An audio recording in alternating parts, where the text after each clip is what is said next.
The Finance Subcommittee of the City Council is comprised of 5 council members and considers any or all questions appropriate for the purpose of considering the budget, including the creation of new positions to the payroll, changes to the employee classification plan, or any matters pertaining to increasing the City of Framingham employee headcount. The following City Council Finance Subcommittee meeting coverage is brought to you by the Government Channel, a service of the City of Framingham.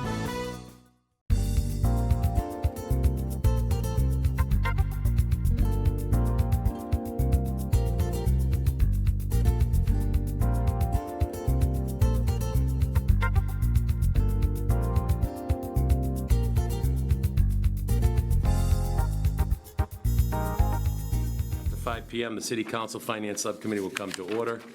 This is version 2. It was posted on June 8, 2026. First order of business is public participation. If anybody's here that would like to publicly participate on anything that is not on the agenda, we welcome your comments. Councilor Grove. Welcome, Judy. Thank you, Chair King and members of the Finance Subcommittee.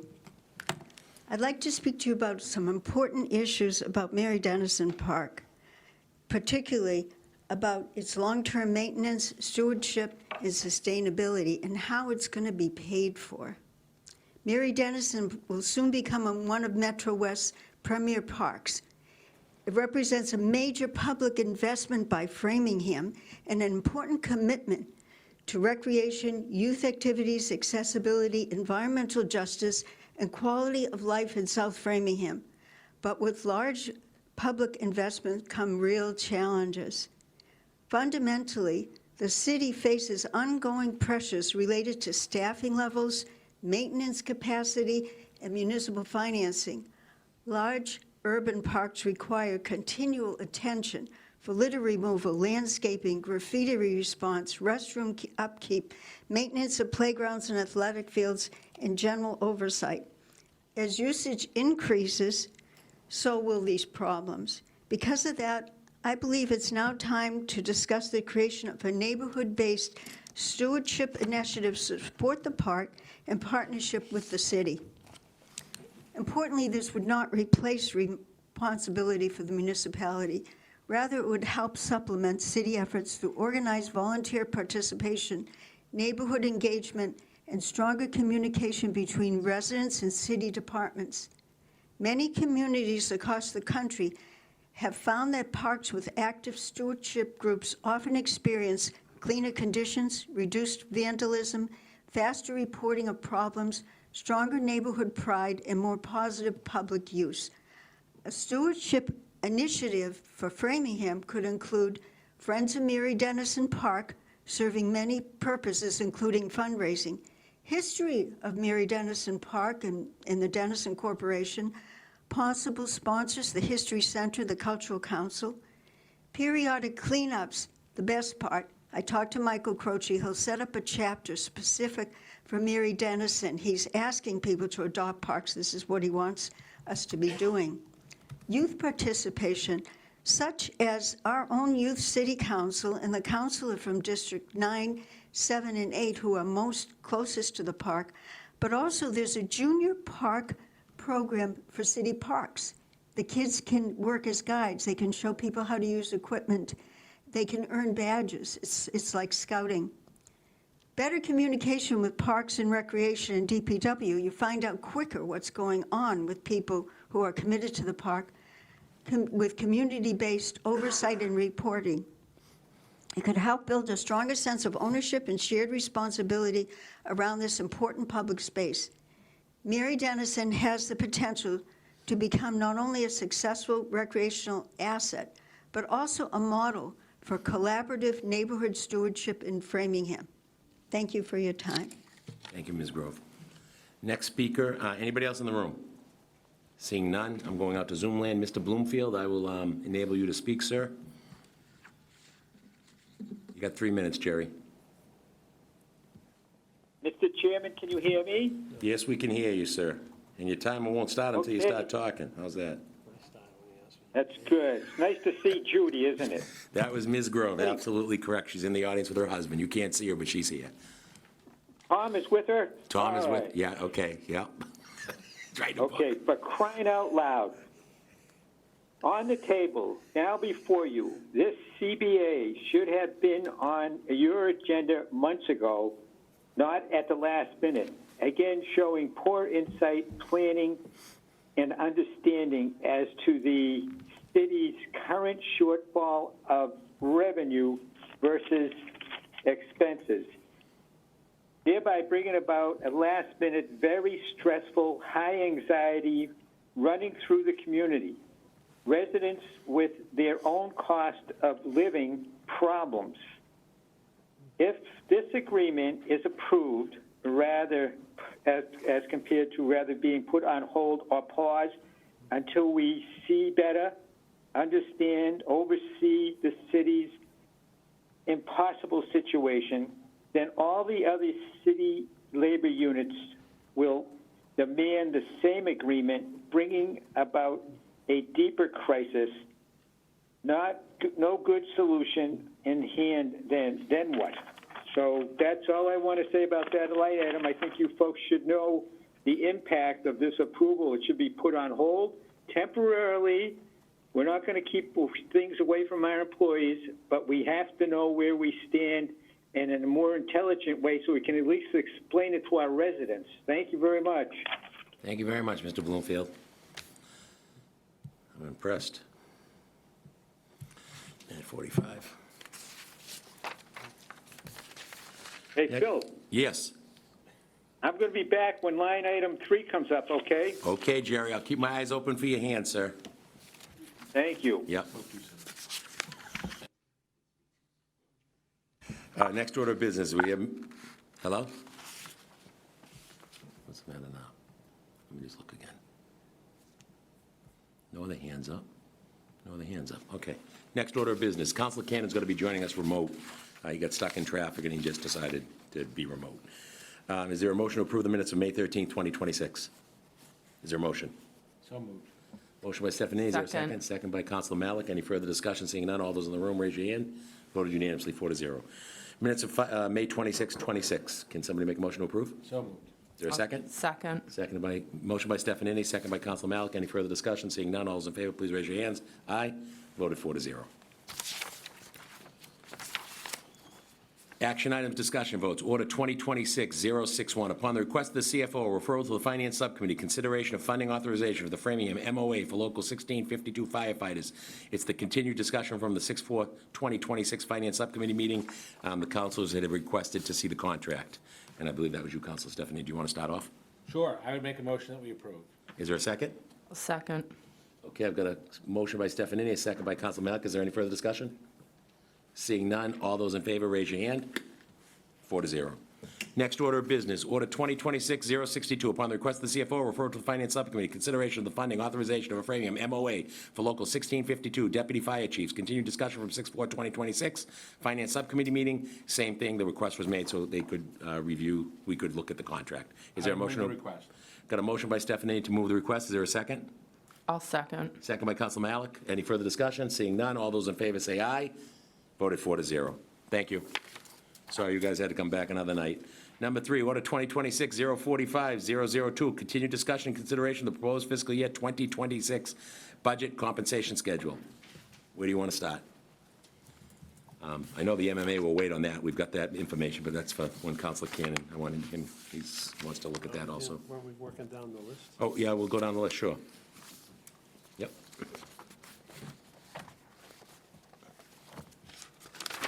I think we stopped the other night, because we all had to go. We did DPW, we did DPW, we did DPW. Excuse me? We're at the mayor, okay? The mayor's office, okay, because then I know we were waiting on Jimmy P. too. The mayor's office. There were some questions there. That's the MMA. Take care. Schultze, the mayor wants you. That's the MMA. All right. I think the only question there was the MMA, so I think we're going to go, we're going to pass on that till Councilor Cannon's on the call, okay? Out of respect for Councilor Cannon. The next was capital projects, correct? I got Jimmy P. a note here for Jimmy P. Is that correct? Don't Yes, know- but I'd like the mayor to be part of that conversation. Okay, Pass yep, the next. absolutely. You want to pass on that one too then, okay? Fire department's all done. Public health. I know we passed on that. We had some issues about the loss of an employee, or the part-time employee. We were asking them to try to figure it out, because it was small dollars in the big picture. And then I asked about the opioid money, and I was told that we are using the opioid money to do an opioid person, but there's plenty of money there, so maybe if we needed to, we could look into that. All right, we're going to go back. Mr. Mayor, they wanted to wait for you, sir, for the mayor's office. No worries. The mayor's office, it's the, we were waiting, we're doing for you, we passed on the mayor's office because we want to wait for Councilor Cannon. The next thing was Park and Rec. Councilor Stefanini wanted to be here for that discussion. Councilor Stefanini. Jim joining us? Is who? Paolini. Paolini is not available tonight. He's still recovering from some serious medical. From a procedure. I don't know that we need Jim. Let him recover from his medical procedure. I think the questions are more for the mayor anyways. They are. Okay. My question, Mr. Mayor, is are you ready to have a little bit more detailed conversation about the reorganization of Park and Rec? No, I'm still waiting. City solicitor is putting together some stuff for me, doing a little bit of research for me, and I am not prepared to get into any more detail at this time. Do you think maybe we could do that Thursday night? I have checked with Kate because she's been out of the office in court all week, so I don't know if she'll be ready in time for Thursday night. Okay. I mean, before we leave this budget, I don't know that because this has moved so fast, have thought this through completely, but I've heard you say slightly different things, and the nuances kind of make a difference. I understand the maintenance piece and capital facilities. The recreation piece and the park management, who is in charge?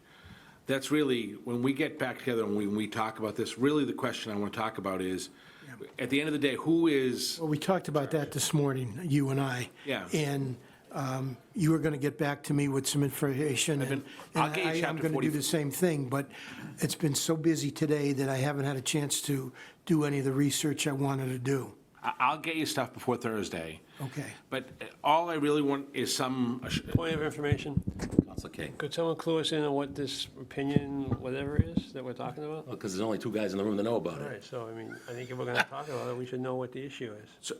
so I haven't raised anything different than what I've raised publicly several times, which is, Who's going to take care of the record? who's taking care of it? And what I said to the mayor is, there are a bunch of state statutes and ordinances that deal with parks, and the person in charge of parks is the park director.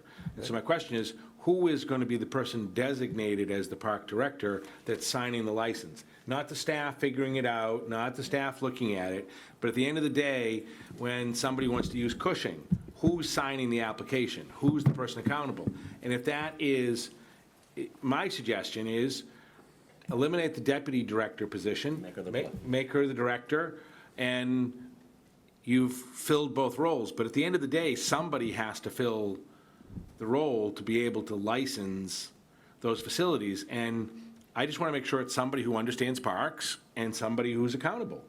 And I don't want to hear that the staff told Jim to do it and Jim just did whatever the staff did, and I don't think that'll happen, but I think he's spot on, to be honest with you, on this one. I think Allison does a nice job, all right? She was good over where she was. And on weekends, Jimmy Paolini has an awful lot to do. So if things are separated a little bit, and he's in charge of running the show, this part of the show, and somebody's in charge of parks and all the facilities. Recreation part of the facilities, you're still saving a salary, so maybe that's, something to look at. Councilor King. I just don't want you to get sidetracked on the reorganization plan, which is still being developed Right, with it's the not details. it's not in front of us, I know that. It's not part of It's the budget. just the budget we're focusing I know on. that. But some people, I know. Councilor King. Same comments I've made before. I mean, I'm ready to support the budget, so how the mayor decides to set up the organization is likely something I'm going to support, because we've asked him for a long period of time to stop making these types of consolidations, and if there's ways that he can do it that he feels are best for the organization, that's great, but I don't think it should be too diverse as far as how many people, there got to be a proper chain of command. So I just think, as a city council, I think we're getting a little bit into the weeds personally.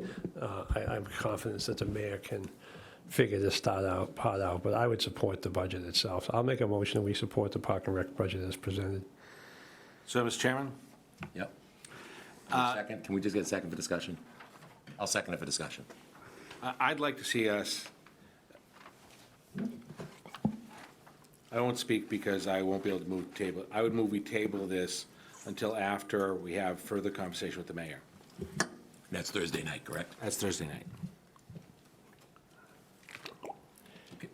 There's a motion to table on the floor. Point of information, Yes, Councilor not King. discussion. He said he may not be ready Thursday night. Well, we got to vote the budget Thursday night, so, or I'd like to see us vote. I'm willing to table it tonight till Thursday, and hopefully we get some answers, but Thursday we need to move forward. We need to get a budget and be done. I'm going in for surgery. I want to be out of commission. I'll be on Zoom in a But, couple Mr. weeks. Chairman, as I pointed out, the reorg is a separate issue from the budget. And regardless of what the plan is for the reorg, it's going to be based on the budget that's presented, that we are almost at the 1 yard line to approve. So I don't know what that's going to accomplish by tabling action on the budget. It's not going to have any impact on the reorg plan that I'm going to submit. Because it's going to be, the reorg plan is going to be consistent with the budget that I've submitted. Hence the reason for my motion. That's it. Right, which means All right, that one at a time. I'm not saying we can't ever discuss it again. I'm just saying, because of what the mayor just stated, I should have probably been clearer. That's why I moved that we approve it. So if we were to take and make the deputy a director, that's not a huge difference financially, but it is a difference financially, and it's a difference in terms of the FTE approval. It makes a difference. So if you're telling us that this vote is the vote in the reorganization, then I'm against it. Because the recreation has not been thought through as to who is in charge of the parks. That's not a small issue. Our largest asset in this community in terms of property is our parks. 20 million on Waverly Street. Just 40 million on Beaver Street. But to say we don't have a chain of command and a level of accountability, and we haven't thought through who is doing the Chapter 45 licensing, who's doing the Chapter 91 approvals, who's doing the It's not CPC, an issue before you tonight. there's no position in this budget for somebody to be the park director. So what you just said and what Mr. King just said, That's not necessarily true. okay, so tell me why it isn't. Because first of all, we don't even have a definition. You made up that term. I don't know what that term means, park director or park management, and that's why I'm seeking information from the city solicitor. But it's very possible that one of the existing positions could absorb that responsibility without any increase in the budget or any realignment of positions. Which I'm okay, which is why I wanted to give you till Thursday. Well, I'm to not do going to that. have an answer for you on Thursday, except to find out if what you say is accurate about needing a permit manager or whoever is supposed to be responsible for doing that. Well, I'm not suggesting a permanent manager, and I don't have an objection to Mr. King's point on maintenance. I don't have an issue with dealing with facilities, dealing with the maintenance of the facility. The recreation and the licensing of parks is a very different thing than ministerial hiring of contracts and cutting of lawns and whatnot. And it's controlling our assets. I'd like to know whether or not the person who's doing that understands those assets, understands the laws regulating those assets. For example, you can't build a building on a public park that's greater than 600 square feet. Do we know this? I mean, I'm not trying to be difficult. I'm trying to suggest that we be a little thoughtful here. And if you're saying that we're going to reorganize based on the plan doesn't include something that I think is kind of important. Councilor King.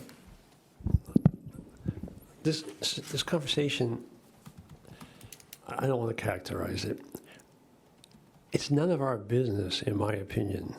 I mean, you can ask the question if you're interested, but we are the legislative body. They are the executive body. I am confident that in the budget they submitted, with the people they have supervising the parks, they will find the people to do what needs to be done for parks. To somehow suggest that the recreation part is not accounted for, to me, is crazy.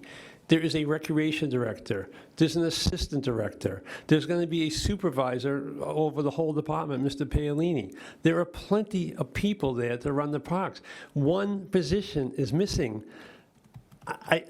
And all this stuff about, I think you're overstating, I haven't had a chance to look at it, but I think you're overstating some of the legal aspects. Yes, you can't build on parkland. We all know that. I mean, the mayor knows that. Everybody knows that. That's why we built a high school 25 years ago for a $60 million renovation, because everybody was afraid to ask to build it on the parkland next door. We should have done what everybody else does and built our high school next door and built a new building. But no one wanted to build on parkland because it requires a act of the legislature. The mayor knows that. Most people in municipal government knows that. I believe, I don't want to state this for a fact, I believe the mayor was in charge of maintenance of parks when he was a full-time director in the city town he worked in. I believe his staff was aware of it. I mean, I respect what they do. They do a good job. But this is not that complicated. Let's not make it sound like it doesn't mean it's not important. It is, okay? We have a lot of good programs, a lot of good use of our parks, and I am supportive of continuing to use our parks well. And, I abut one of our parks, so I see it every day, okay? So it is, I appreciate what we do with our parks. But it's not, I am fully able to trust the administration will continue to figure out how to administer parks. And that's why I support the budget. I think they're trying to make consolidations. I think it should be pretty straightforward. If it's not, I'm sure they can get back to us. If they need more money all of a sudden, I'm sure they can get back to us. But in the meantime, they've recommended the budget. I think we should approve that budget. Even if we say we want a park director, whatever, we can't do that. That's the other thing I don't understand with all this talk about the budget and the reorganization. We can reject the reorganization. There's no question we could reject the reorganization. And that comes to us at a later date. Yeah, that comes to us at a later date. But the budget, the mayor still can run the department how he likes. So if we reject it, maybe we'll be at a standstill like we were at the planning department for 6 years, or how many years it was, okay? So we put people in charge. So if we say, no, Mr. Mayor, you can't do that, he can still name an acting director or tell somebody it's their current job responsibility. So I think he's been pretty clear how much money he wants to spend there. I think it's a reasonable approach. I think I give him credit for trying to think outside the box, and this continual discussion to discuss who's going to sign the Section 45 permits is just not in our bailiwick. So, Mr. Chairman? Yep. It is most definitely the issue of personnel assigned, FTE positions, the funding. This is, in fact, exactly what we're doing on a department-by-department basis. But I'll leave that because I think we've thrashed it through. Also under parks, I had asked you a few weeks ago to look at what are we going to do for Mary Dennison? Can we find some money to put in 1 or 2 positions to deal with the maintenance of Mary Dennison? Do we have a response to that? I've had that conversation for 6-8 months or years since we've been working on Mary Dennison with the staff of the park department, and they've continued to say that they're concerned and expressed the same concern Judy did earlier tonight about having additional staff to oversee the operation of the park, especially on weekends, because there's going to be a lot of new facilities there, and we want to make sure they're maintained. We do not have a solution to that problem yet, because the proposal the park department came up with was to add 6 additional positions just to take care of Mary Dennison, and there's no way we could afford to do that with the current state of our revenue. So we're still looking at ways to do it, but we don't have a solution yet. One of the things we were thinking of is as we get closer to the opening of Mary Dennison, it'll be in the next fiscal year, and we can reevaluate the needs at that time when we get closer to opening it, and perhaps we can find some money, depending on what our new free cash number is for fiscal '28, we can add a few new positions with the free cash from next year, but we can't do it now because we don't have the revenue. What is the cost of 2 positions to do that? I don't know. Depends on what level, whether they're a supervisory level or labor, it's probably $125,000, $150,000 In total? for 2 people, Yeah. possibly, I don't know. Mr. CFO? To probably entry-level or something like that, maintenance people. Through you, Mr. Chair, it's probably closer to, I would say, 190 to 200 by the time we factor health insurance and all the other costs in. Okay? $190,000 to protect $440 million in investment seems like pretty simple to me. We're going to be back here complaining. But you can make that argument for every other position that we've been cutting. The schools can make the same argument. $100,000 isn't much to save a certain teacher or save some nurses or save other, where do you start and where do you stop? Well, to me, I think dealing with something with Mary Dennison is a start, which is why I suggested 2, not 6. Dealing with the public health nurse to deal with infectious control. We are not certified in our public health department, as many cities and towns are, as you know. And given what's going on in the loss of the 1115 waiver, which is going to happen on December 31st, I think we're going to see unfortunately, a dramatic uptick in public health, the need for public health resources. And so my answer to your question is I would find enough money to fill those 3 positions.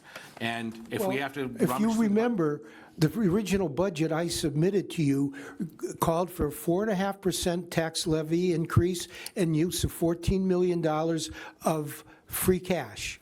That was rejected out of hand, dead on arrival is what one of you said.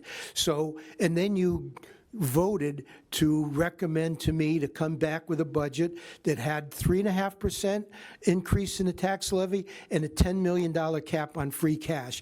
That's what I did. I don't disagree with you about the need for these other positions, but show me the revenue. I don't disagree, and I'm pleased that you came back with the budget that went through that. But that doesn't mean we've lost all prerogatives to have any say in any discussion on any other issues. If you remember, one of the initial recommendations on the most recent budget was to cut back services at the recycling center and cut back hours at the library, and you people choked on that. So we found a way not to cut those services, but we don't have a magic wand. We don't have a money tree in our No backyard. printing press up in your office, right? We know that. There's no printing press. So, even Council King said it a minute ago. We've asked you to do some creative things, you've done them, and then we've got issues with it. So, it's a tough time. The budget, I liked what Dave Doobie said the other night, Dan Doobie, I stand corrected. Taking 10 million free cash. Do we bite the bullet? Do we do the 4.5%? And, go out to the voters next year, but do the 4.5% and use less free cash? I don't know what the answer is, to be honest with you. The schools, I keep hearing about the schools. I keep getting calls about the schools. I keep getting calls about that nurse. Judy Grove grabbed us the other day at an event we were at. All I heard about was Mary Dennison, and I heard about another matter. I don't know. All right, we had a motion to table on the floor. We've heard, Council Cannon has entered the room, just so folks out in Zoom land know. Council Cannon's here. I thought you were going to be on Zoom, so I apologize. He's delayed in traffic. And we held off on the mayor's budget just for you, just so we can talk about address the MMA stuff, because I knew you wanted to be here for that. We're going to get to it. Is there We're on Park and Recs right now, I made a motion he made a motion to approve the Park and Rec budget. Council Steff made a motion to table the budget. That's what. Until Thursday. Until Thursday, yeah, there's a motion to table. I just don't know if Thursday we're going to get any more information. Based on what he's telling us, we're not. And as long as I know down the road, the reorganization, we're going to get some say in it, I'm okay with that. You're speaking, so is there, no. If there's an opportunity to speak, I'll speak, but if there's a non-debatable motion to table, then I'll keep We've my all been hand. speaking. You have the pro, you can speak. Council Stefanini started 2 minutes speaking. late, no one follows the rules, Mr. Mayor. Is it okay to comment on Park and Rec then? Yes, you can. Okay, thank you. And I believe, going back to the Spicer administration, the city council has long lobbied for the addition of a money tree. I think actually Mayor Spicer may have lobbied for a money tree herself way back when. I too echo the fact, you're doing everything, I mean, you're making decisions and entertaining ideas that I think are, some of them are very uncomfortable for you. because I know your personal love for this community and for a lot of the people that are involved, and I echo so much of that sentiment. One thing that I'd ask you to take a look at, and I'm sure you have, and I'm sure you're continuing to do, I know you're not done with this, I know this is an ongoing process, and none of these ideas are easy, but since parks came up, I'm wondering, we still have a very, and the reorg will come down the road, but we still have a pretty top-heavy, there are a lot of people in the office, for example, that probably spend more time in the office than they do on our parks properties. Maybe there's a way to look at that more so than you have. And another thing to take a look at, and I know you have, but I'd ask that you look again, is how we care for Loring Arena. It's a facility that is not open year-round. It's a facility that has, I believe, pretty much dedicated personnel. Yeah, I was going back to the town meeting days, I was reminded that I was apparently a pretty big advocate for that on the floor of town meeting, the renovation of that. So it's an important asset that it just seems that outside of the programming piece, which complements other park positions, perhaps the maintenance and care of that facility can be more easily rolled into the facilities piece of that, and perhaps that gives you some freedom and flexibility to allocate financial resources elsewhere. So I would ask that you take that under consideration. I'm sure you've looked at everything, but I'd ask that perhaps a third or fourth look be given there. And if there is a motion to table, I'll support it when the time comes. Mr. Chairman? Yes, Councilor Stephanie. Given the comments from the mayor, I would withdraw the motion to table. Okay, so we have a motion to approve the budget. Is there a second? Oh, I seconded for discussion. Yes. Any further discussion? All those, Just the Parks and Rec? yeah, we're going, right. So will you comment on that? Okay, I guess my ask is a pretty short-term one. Is there any change to what was presented, for example, Loring Arena? No. Okay. I mean, I think we were paying pretty close, if not more, either just above or just below what the Director of Elder Services was being paid. And that facility, and I know you cut that position, but that was a position that catered to a growing portion of our community. That was a position that required very specific skills, not that the Loring Arena one doesn't as well, I'm not saying that. But we have a facility for a growing population, a facility that is important but limited in scope and limited to the months. Help me understand why we wouldn't look at that.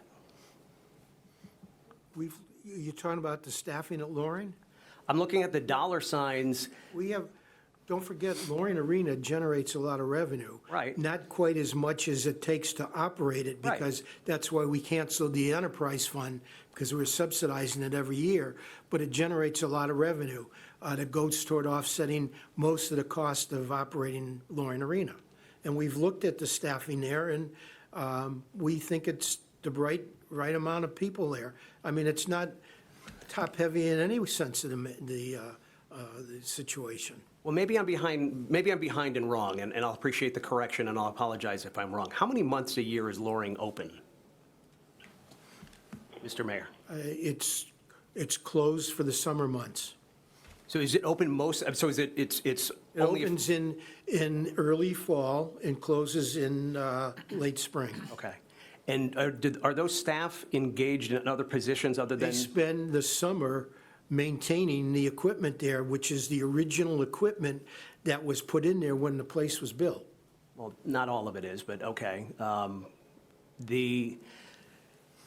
In none of those, because there is an office manager, there is a arena director, six-figure position, close to six-figure position, multiple supervisors that are, I'm not saying unfairly paid, but at a time when we're making very, very serious public-facing, I'm just, I find it hard to believe that somehow we can't eliminate one of those roles, reward someone with more responsibility and more compensation, it ends up coming out in the wash, and find more funds that can be allocated towards, I'm disappointed, but this is why you were elected. And we're not always going to agree, but I appreciate the discussion. Thank you. Next speaker, Mr. Bloomfield, you have the floor, 3 minutes. Yes. Mr. Chairman, can you hear me? We can hear you, yep. Okay. Here we go. I said, concerned year over year. How much CIP spending should be bonded FY27 and still be under our 5% budget limit. If it takes 3 years to develop buildings up out of the ground, and to make them projects that are going to be allowed to generate revenue, what is the offset impact on homeowners, renters, commercial, office, those 3 years waiting for this revenue? What's the impact? Someone needs to project that out so we can see where we're going to be headed and how we're going to deal with this, because you're having a hard time now. Can you imagine what it's going to be like if it gets worse? I don't want that to happen, but it could happen. Can we expect significantly higher revenue from Beacon Hill? If not, why not? Who's going up on Beacon Hill? Who's talking to those people? Where are we going with them? Is it reasonable to see higher and higher retirees' benefits? Is it likely, given the political stress between Beacon Hill and D.C., to expect increased grants? Greater focus should be placed on consolidation between like functions, i.e., and you know it, facilities, HR, and technical services. There's no reason it can't be, because they're very similar. They just sit in different buildings and operate in slightly different ways. How many employees does the city have? Do you people know how many employees we have?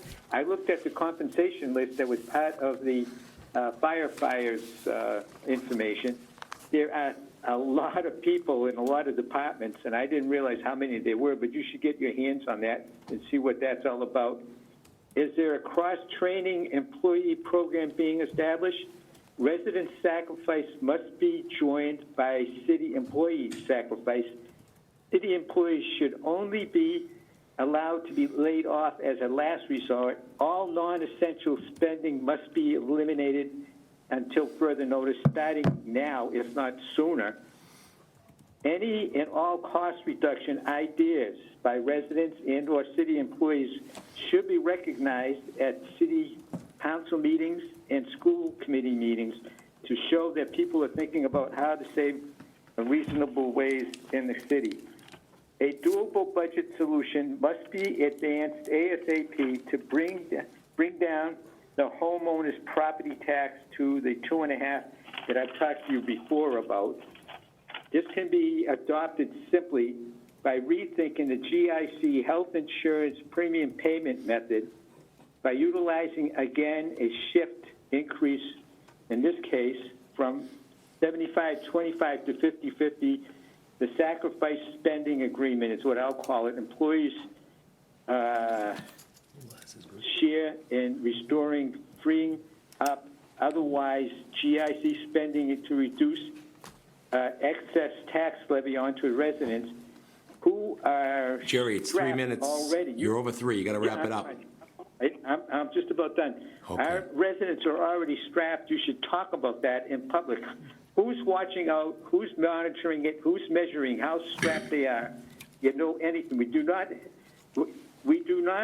need to get approval from a non-existing employee committee necessary to do that shift. It can be done easily by just flipping the switch from one shift to another, and that can be done like you're doing with the condos as far as rubbish, giving them till September to establish another method. We can give ourselves a little bit of time, adopt the program, get it done, and we hit the shift button, and then all of a sudden we're at 50-50, All right. 75. Mr. Bloomfield, thank you for your comments. Thank you.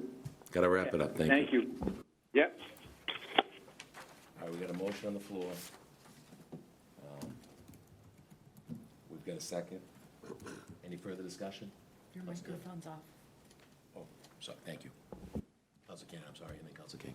Just so, I just want to make sure, because the reorg is coming, so does technically this motion for parks include Callahan, Elder Services? I just want to make sure what we're...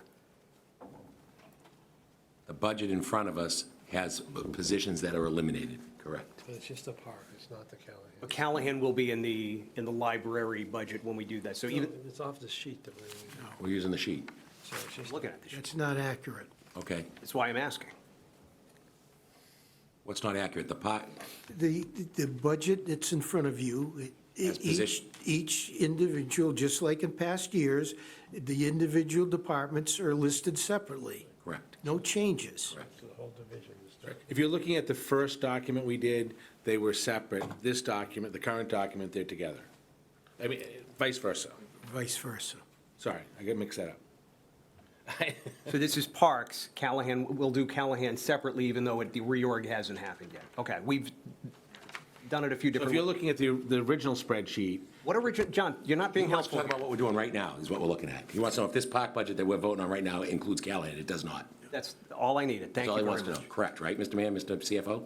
No, it's just like DPW. You have DPW, but you have Callahan's got subsections. its own line item in this budget, Okay, correct? That's the so- answer. That's what he's asking. Yeah, that's correct. Callahan has its own, which we were asked to put everything back so that they were reflective and we could see what it cost to operate those. So Callahan is separate and already been voted, as to my recollection. So this is only Parks and Rec. Okay, when you, Does that answer the question that you're looking for? I'll ask that the motion be restated because everybody has beautifully contradicted each other in unintentional ways, so. The Callahan Center was passed on already and voted on, just so you know. I understand that. The motion was to approve the budget, park line item that is on the green and blue sheet that we've been working off of Very good. for the passes. That was the motion like an hour ago, but that's. And I seconded it. And we had a motion to table. The motion to table has been withdrawn. So this is what's on the floor right now, to approve the park budget that's in front of us. Is there any further discussion? All those in favor of the park budget, please raise your hands. All those opposed, 4-1. Mr. Chairman? Council Stefanini. Before we go forward, I just wanted to ask, I meant to ask this during the collective bargaining piece. Mr. CFO, the council back the end of May voted 11-0 for 4 questions. Do we have answers to those questions? And I'm most interested in, because we've gotten answers, I think, to 2, and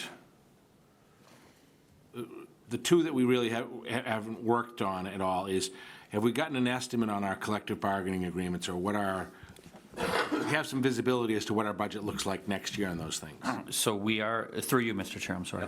We are putting that together. I'm just waiting for the school's number. I asked them to give me an idea so that we could put that together, and my staff is just finalizing all the other ones, verification, in which case we'll put a complete list of what the next remaining years of every collective bargaining agreement is. And I know you've got a lot going on, but it'd be good to see that before we vote on the budget. Okay. And then I will do my best to have it before, if this moves forward for next Tuesday, we'll do our best to have that. And even if it's just a sketch. Okay. It'd be good to have some visibility as to what our exposure is there. Likewise, the checkbook, waiting for an Excel spreadsheet of checkbook. And third was all of the various funds. So through you, Mr. Chair, so with regard to the checkbook, the staff is down, they started the download. It's a massive download to get all the way through now, but that has been started. Coupled with the ultimate getting it online and viewable all the No, time. I mean, just so we can see it. Correct. Even And if so- we don't get to that point yet. That data dump is ongoing right now, and I asked them to do the entire year, fiscal year. And then the other was All the revolving funds and all and the the, city accountant has that. He was just merging a couple columns to make it visible, and that will be to you shortly as well. I asked him to finalize that. It will be effective as of June 30th, 2025, which when the last audit was, but it'll have the balances. that's fine. So I had some questions that I wanted him to clean up before we gave it to you. We just agreed when we cleaned all those up that once a year, we would look at them and go through that. Thank you, Mr. Chairman. Just ask a clarifying question there. Council Cannon, That yes. report on payables, help me understand why, years ago, I would ask for this, going back to the town meeting days, and it took minutes to pull that report. Then during the Spicer administration, it took, it was months. What is the ongoing data dump that you're referring to? Because that report does not take a lot of time. Through you, Mr. Chair, it's approximately, the last one that I looked at from 2025 was approximately 900 pages, and I asked them to pull it. Well- And they haven't sent it to me yet, but I will follow up tomorrow and make sure we get it. I just want to make sure that it's an Excel document that, once populated by Munis, it takes, I don't know how many pages it would be, because no one would ever print it, but in an Excel, it's just a ton of cells and a ton of data, and it really should not, you could probably do it on your laptop right there. I'm not asking you to, but it's just, so you're, And I asked the IT staff as well as my AP staff to pull that from Munis, and they are working on it, and I will get an answer and hopefully have it by Thursday for you. Okay, to the all right. council, to Thank the you. subcommittee, okay? Thanks very much. Okay.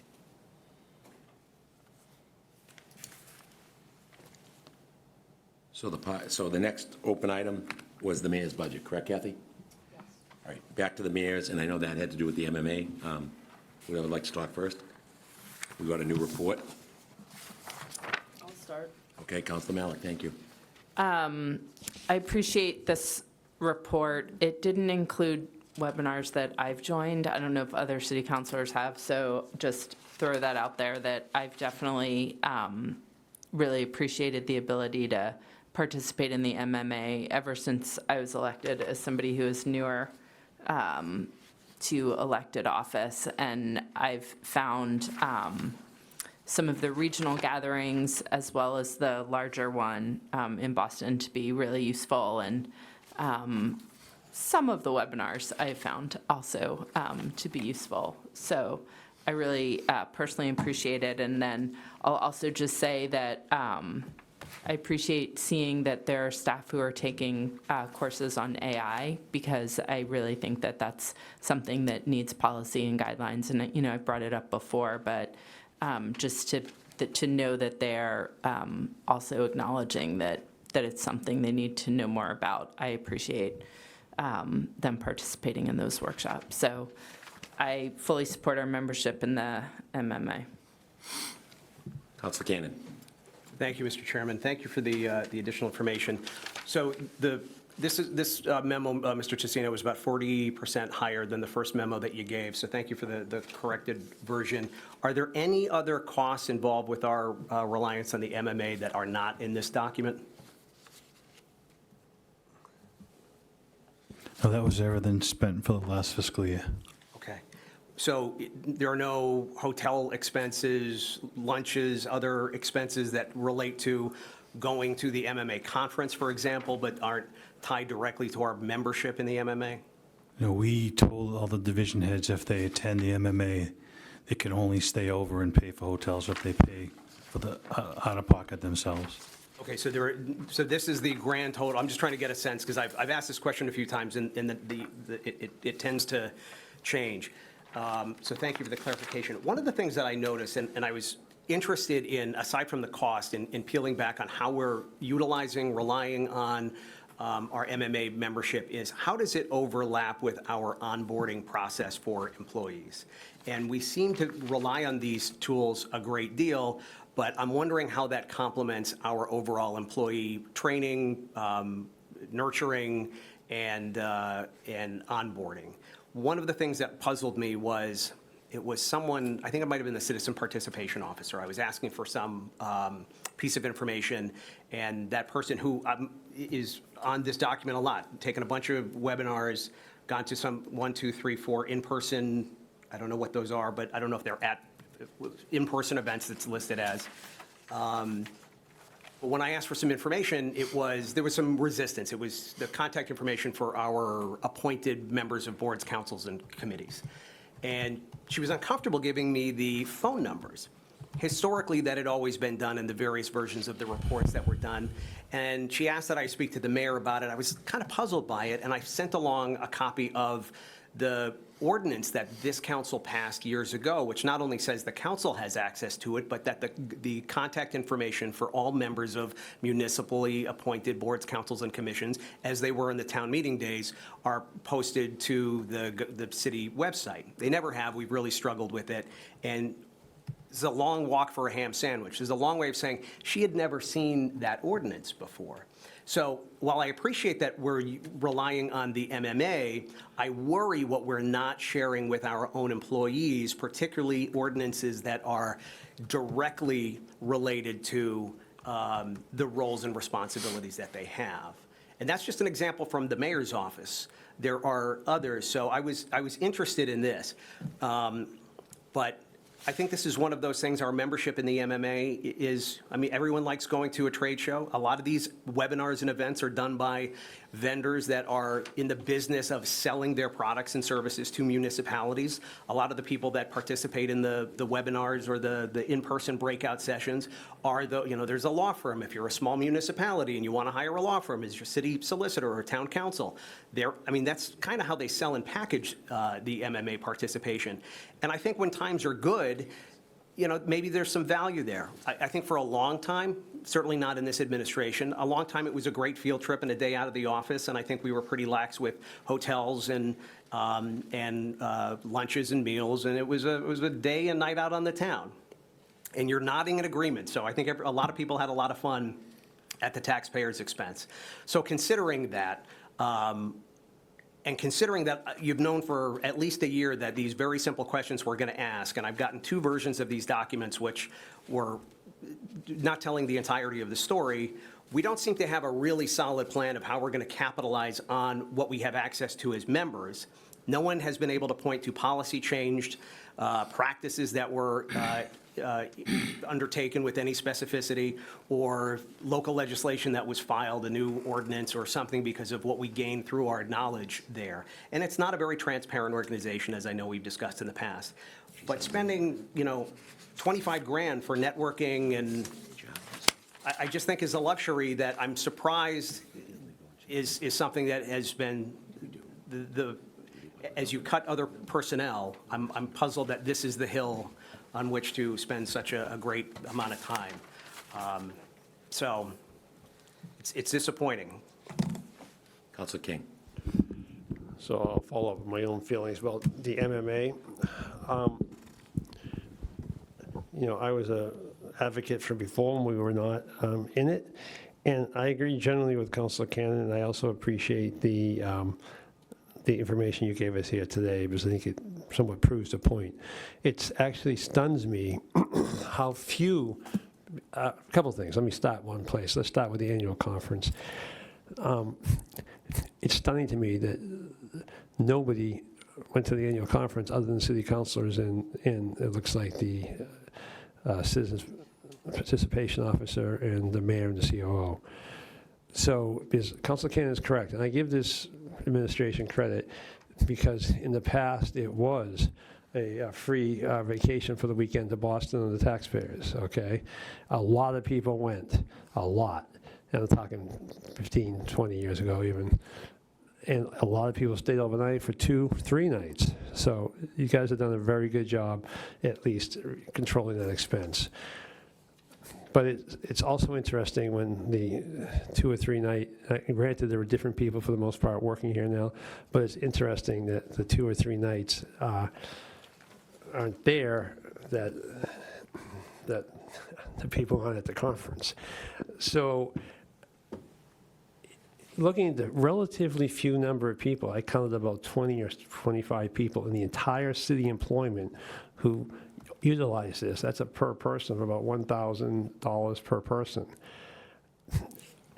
So I'm not sure, and I appreciate Councilor Malik's love for the MMA and their offerings, and she stated that in the past. She's probably our best consumer of MMA output, okay, so I will recognize that. But I just don't see so we used to hear the values on this side of it too, all the trainings or whatever, but that doesn't come out in the wash. So for me, it goes back to what benefit is there to us to be a member of the organization? I agree completely with Councilor Cannon. They are extremely non-transparent. They will not tell us how much their executive director makes. I mean, they're a nonprofit, but since they consider themselves to have a municipal exception, they don't have to file that 990 form, or whatever that, I think it's a 990, whatever that form is.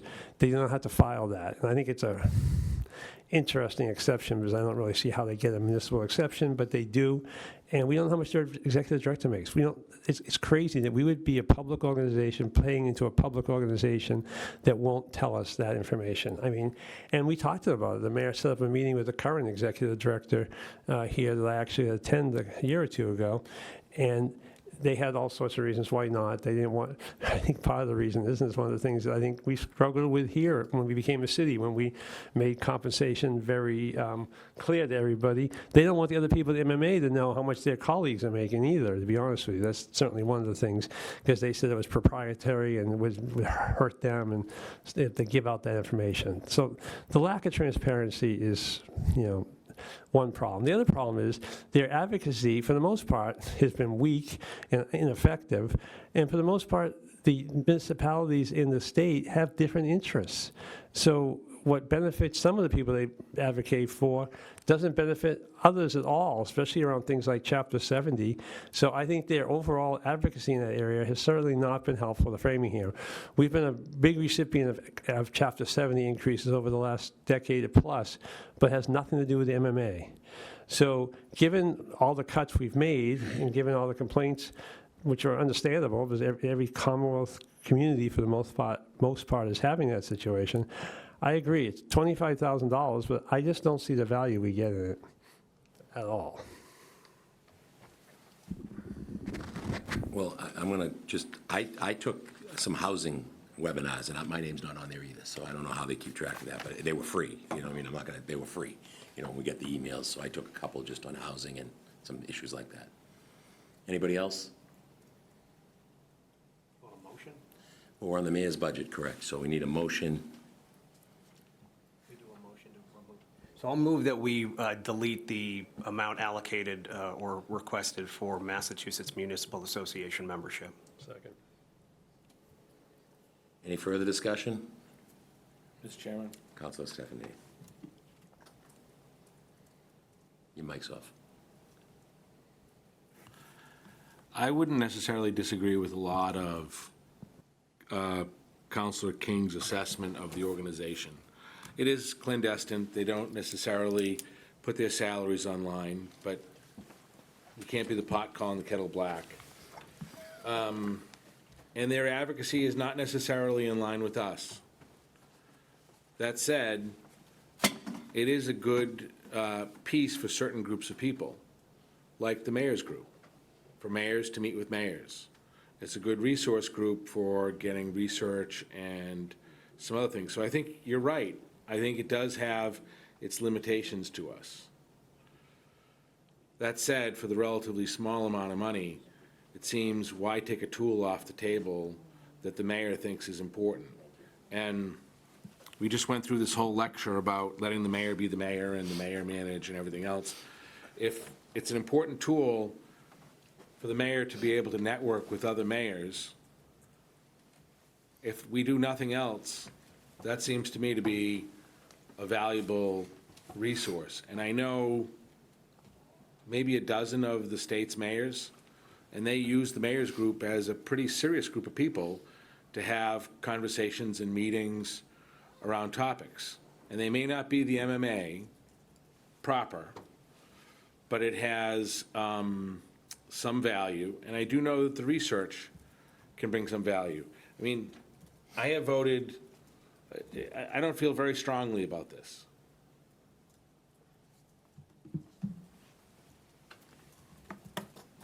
I could go either way too, but we're talking $25,000. It's not a lot of money. We're in serious times, but I'm a relationship person, okay? I'm not a transaction guy. We got people in life that are transaction people. We got people that are relationship people. I think when we go there, I've seen a lot of familiar faces. I went to a couple trainings. I knew a couple of the instructors that were doing the trainings at some of the events there. I enjoyed it, but I pay for my own parking. I pay, you know what I mean? I get the fee from the city, but everything else is on me. And you know what I mean? I'm happy to go home and eat, to be honest with you. I'm not looking to eat. And I park across the street and walk there because I'm not going to schlep far away. But I enjoy it. I enjoy the networking. I enjoy the relationships. I like bumping into our elected, state delegation, or not state even, I like seeing the lieutenant governor, to be honest with you. I was there with Councilor Bruno. Room full of people, she comes right up to us because, they appreciate what we do for them in Framingham. You know what I mean? We have relationships with these people. The state auditor, room full of people, she comes right over to me and Janet. And it just, I like that. I enjoy the relationships. I think it builds. And I think that for $25,000, when you look at that part of it, I think we get a little bang for the buck, in my opinion. I'd rather have them come to your house for free and have the fun meeting them there. All right. Well, that happens too. We do that, okay. So, yeah, they complicated. Right. I mean, I think it's important to recognize that there is no one who is not going to take a city councilor's call or the mayor's call because we're the 14th largest community in the Commonwealth. The taxpayers of Framingham don't need to spend 25 grand so we feel good about being wined and dined by a lobbying organization. And I know members of the legislature like the MMA as well. It's always easier to talk to lobbyists than it is to deal with leaders of communities. So I get that. Yeah, and it's fun and it's nice. But for $25,000, I can think of other things that the taxpayers will yield better value from. It's not 25 grand to make us feel good. And I was hoping all of the times that it has been asked of the administration, particularly Mr. Tassino, I would have loved that story, and that would have sold me. You know what, Mike? We did this, this, and this because of a meeting that began at the Mass Mayor's Conference, and it turned into this, this, and this. Sold, done. We're using our tool. We're not even using it. We're paying for it. We're not even using it. And it's amazing. We started cracking down on the hotels a few years ago. Suddenly the attendance of schlepping into Boston wasn't the thing. I'd be very curious to see what I think they've caught on to this, but a few years ago, I was asking, well, did we pay for parking there? The mayor's on the board of the T. I wonder if everybody got together and took the train into Boston to go to the conference. I didn't ask that question because I feared I knew what the answer was at the time. But this is, if we're not going to, it costs about $100 million more a year to run the municipal government of the city of Framingham than it did when we became a city. I might be plus or minus a little bit and a little bit on the time. But my point is that it costs a lot more to do the same thing. And I don't think the taxpayers are getting about $100 million worth of value for that investment incrementally. So if you're not going to do the big things, if you're not going to do rather the small things, I don't know how we're courageous enough to do the big things. We're starting to do some of the things that probably should have been looked at a decade ago, but even these we're treating as revolutionary things because we're in such dire straits. So if we can't take the networking events off the table, then, what are we doing here? So I'll vote against it. I'm guessing, it's going to be voted by and voted on or put back in by I don't know how it's going to happen, but somehow this will be in the budget, and we'll do this exercise again next year. We will have gained very little from the investment, and the song will remain the same. But this is ridiculous. We shouldn't be doing this. We shouldn't be paying interns. I mean, there's just a lot of low-hanging fruit that I can't believe we're still talking about. Anyway, that's all I have, Mr. Chairman. Anybody else on the MMA? Okay, we got a motion on the table to take the MMA. Oh, I'm sorry. I did have just one clarifying question. That's all right. On this, what I was trying to, there are some other organizations that, like the Mass Assessors, they're sort of part of the Balloon MMA organization. Is all of that in this document?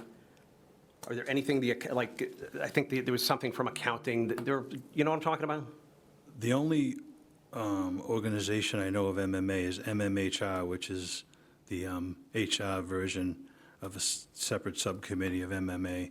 I queried everybody about all MMA conferences, trainings, et cetera, and that's what we got. Council King. I think that's a good point. So, Councilor Stefanini or somebody talked about how the networking is important and stuff like that. How are we involved in all the other organizations for all the various people? I mean, are we a member of them? Do we participate regularly in Mass Municipal HR? Do we participate in the Mayor's Association? Do we participate in those things? I think Kathy does occasionally go to an MMHR meeting. I've been to a few over the last few years. The Mayor's Association, I know Mayor Saditsky does speak with them. I don't know if he's gone to any conferences for them. So I guess among the reasons I was asking is everything in this document, and it had to be revised, was to uncover all of our involvement with the various entities that are tied to the MMA. So there's stuff within HR that's not in here. You may have gone in the past. She didn't go this past fiscal year for MMHR.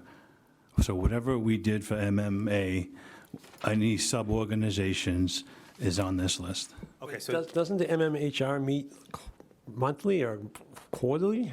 They meet more than once a year. Ms. O'Leary. My wife's a member, that's why I know. Yeah, So through you, Mr. Chair. So there is a separate membership fee. It's $100 a year.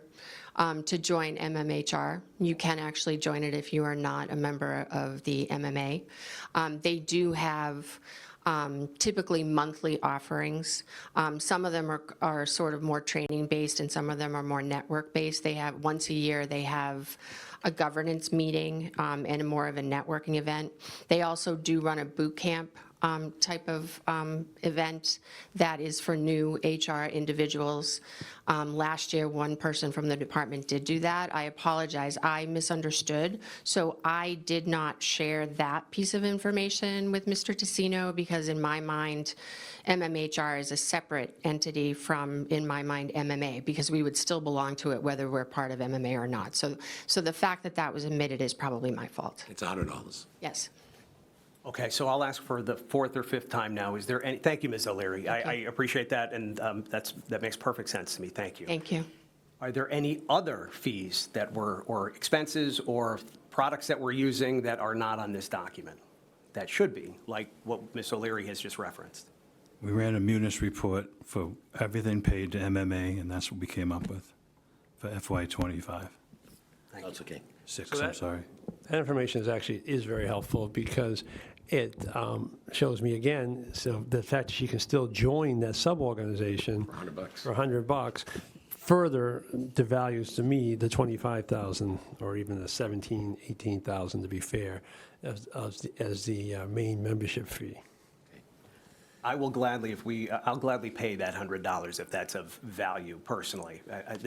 I'm more troubled that we don't know because this has been, we don't do a deep dive on every single line item, and this seems like a simple one. And even right now, we're learning new things that are, it's just troubling that you're the acting chief financial officer, you're the chief operating officer of the city of Framingham. I think these are very easy questions, and I feel like there was a previous CFO years ago where I felt that I was never going to get a straight answer unless I asked the question just the right way. So I've had to ask this question, which should have been 4 or 5 times in slightly different ways, and I still don't think I'm getting what is factual. And that is very, very frustrating because if the $25,000 expense can't be drilled down on, you've got hundreds of millions of dollars here that I'm also pretty curious about, and it just doesn't fill me with confidence.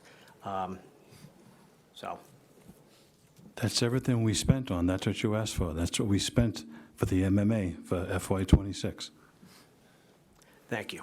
Except for the fact that where the city paid for you to go and you didn't show up. So maybe you should reimburse the city because we paid for you to go. Well, I asked for the invoice to be sent to me as I have when I've gone in the past. I couldn't go to due to a family emergency, but someone can FOIA my emails and you'll see that I asked for the invoice to be sent to me.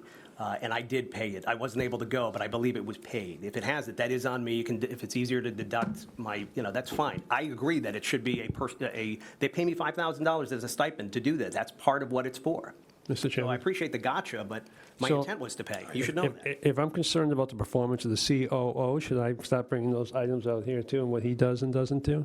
I thought we went through this before. Is that what you're going to do? You're going to keep playing these games like you have in the past, insulting councilors? It just doesn't make sense. It doesn't help the mayor.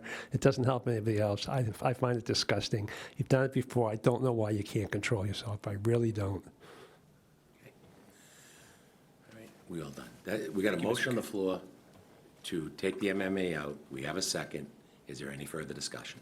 Seeing none. All those in favor of taking the MMA out, raise your hands. All those opposed? 3-2. Next order of business. We did table it. We did pass the health department. So do we want to, I know we had some concerns. I know we started out on the mayor, but if you go back and look at the notes, and I just confirmed with Kathy, the health department, we did not vote on. It was a pass. I know we had some issues with the woman being, the position being eliminated. We asked them to go find the money. I asked about opioid money. I don't know if you want to pick up on that, but there's nobody here from the health department, so I know we don't need them, but do we want to have a discussion on that, or do we want to just keep going down the list? Ladies and gentlemen. Council Malik. I have a question. I think it's for the mayor or the CFO.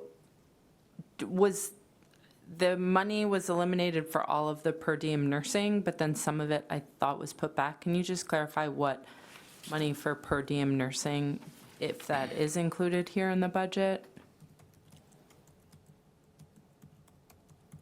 It says budget supports 11 FTE, unfunded environmental protection officer. Some of the stuff is confusing, but manager salary 27.35, unfunded per diem public position. Brian was just gonna. Brian, please, sorry. No, that's fine. Thank you, Mr. Chair, through you. So originally, when we started down this process, the health department had indicated they thought that they could remove the entirety, I think it was about a little over 25,000 approximately, from the per diem public health nurses. They came back after a little bit further deliberation and asked to consider putting some of it back in the budget that's been presented and gone through all of the discussions still today, and it has not changed, was approximately 70% of what they had suggested they could cut out. So in the budget is $16,443 for per diem nurses. But that doesn't change the budget, FY27 budget recommendation that's on this. No, that has already been included in that budget recommendation as part of the bottom line total of the $398 million. It was, prior to the first reading of the vote by the council, we had reconfigured and added that portion back in. Thank you for clarifying. Councilor Stefanini. Thank you, Mr. CFO. What is the plan if we have a outbreak of infectious disease, or we have a mosquito problem, because, we do have some wetlands? What are we going to do without some kind of case manager? And we know there's going to be a greater number of uninsured as of January 1 of next year. So we've taken our infrastructure, which was at a bare minimum, and we've taken away any ability to manage it. So we don't even have the ability to ramp up if we had to ramp up, because the woman who is the manager, that position's eliminated. So have you been able to find any funds to be able to put in there? Are you prepared to take a little bit more risk at someplace else in the budget? And before we get into this back and forth around, we went 3.5%, this is not a $6 million question.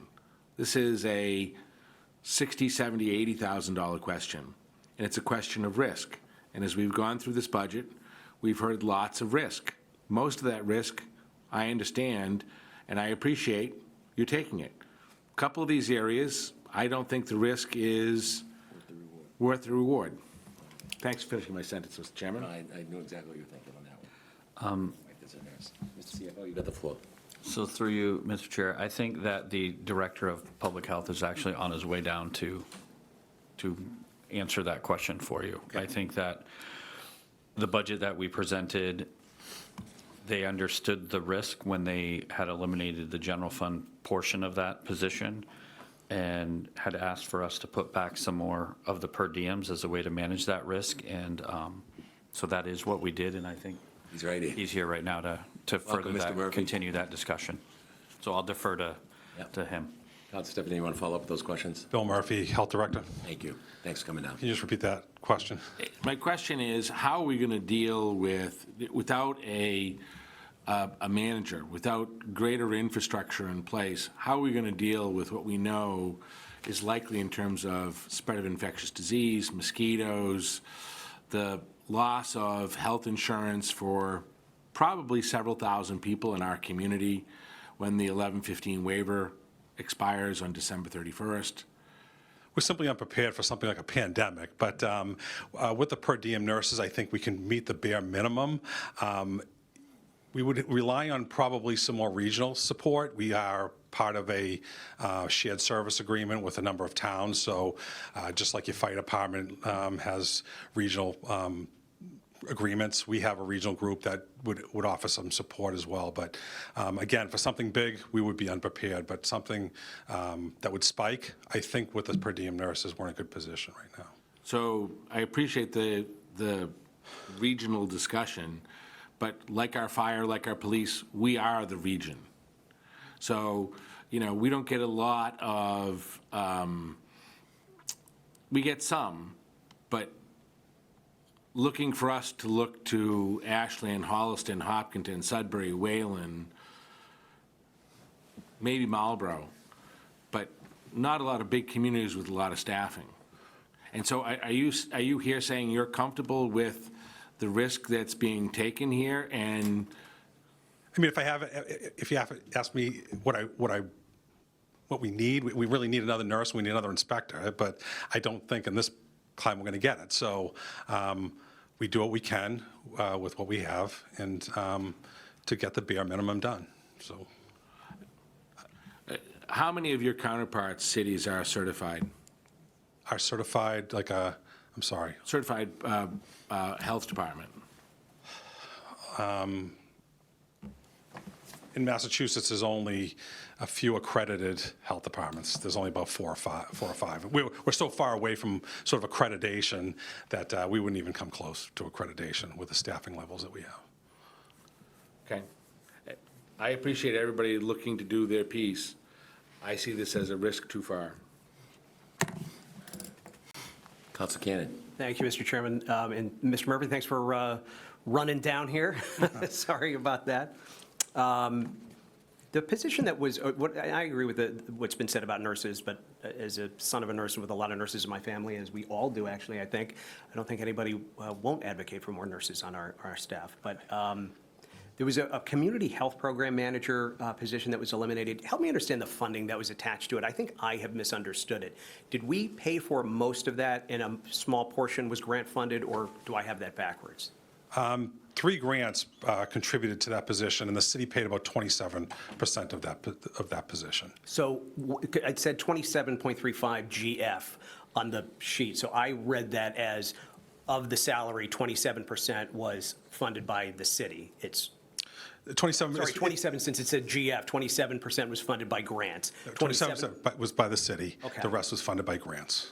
Is that still, and I know this was an early change that was made when it became, very urgent to make some sudden cuts, but now that we've had the opportunity to dig deep into that, what was the total, I don't know what I'm not looking to get into individuals, but of that role, what's the total salary and what was the municipal expense ballpark? It was about 83,000. It was a salary, approximately. Okay. 83. So we were getting 80 grand of staffing for about 20% of that. I mean, is that a wise move at this point? Shouldn't we pay the 20% to get a much higher yield? In my budget, I understand. I'm not trying to put you on the spot, Mr. Murphy. Actually, I'm trying to put, and I'm not trying to put anybody on the spot. I'm just trying to have a conversation. I just wanted the clarification from you because I was reading the document incorrectly. But to the administration, is that something we should take another look at? Because we're not cutting $83,000 of taxpayer expense. We're cutting 20% of that to get rid of an $80,000 employee. If you'd rather not comment on that, we can hold off on it. But that seems like one of those things that maybe as the sunshine emerges, it might be worth a fresh look. And I have a follow-up on that. On that position, didn't they write the grants to almost get their salary and write millions of dollars in grants? Doesn't that? There were three grants. 2 of them had to be renewed, so that she put a large part in renewing those grants. One of the grants I wrote when I first got here was a priority for me to get that grant. And thank you for doing that. But she's helped manage it along the way. Councilor King, your hand was up. If we don't keep this position, we still don't lose the grant, right? We use it for something else? No. I mean, responsibilities get shifted, that has to be absorbed, but we're working on that internally, on how to manage that. Okay. Did the administration want to comment on Councilor Cannon's question, or do we want to think about it? Comment, excuse me, Mr. Chair, through you.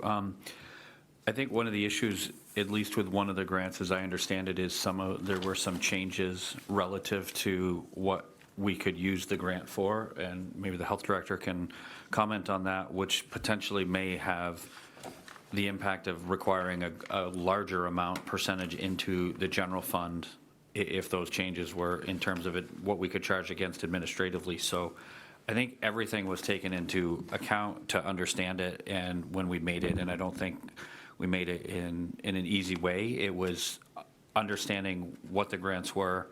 Could we continue to charge all of the administrative salary to them?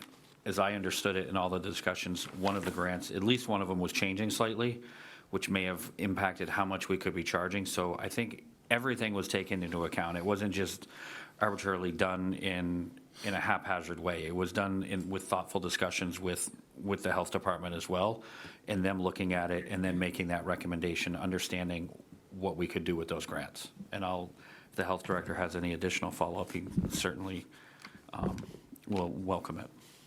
It appears that these state grants, a lot of what you can spend on administrative costs, which you can put towards management, they're providing less to go towards management. We do have every grant has a coordinator that we're paying for as well.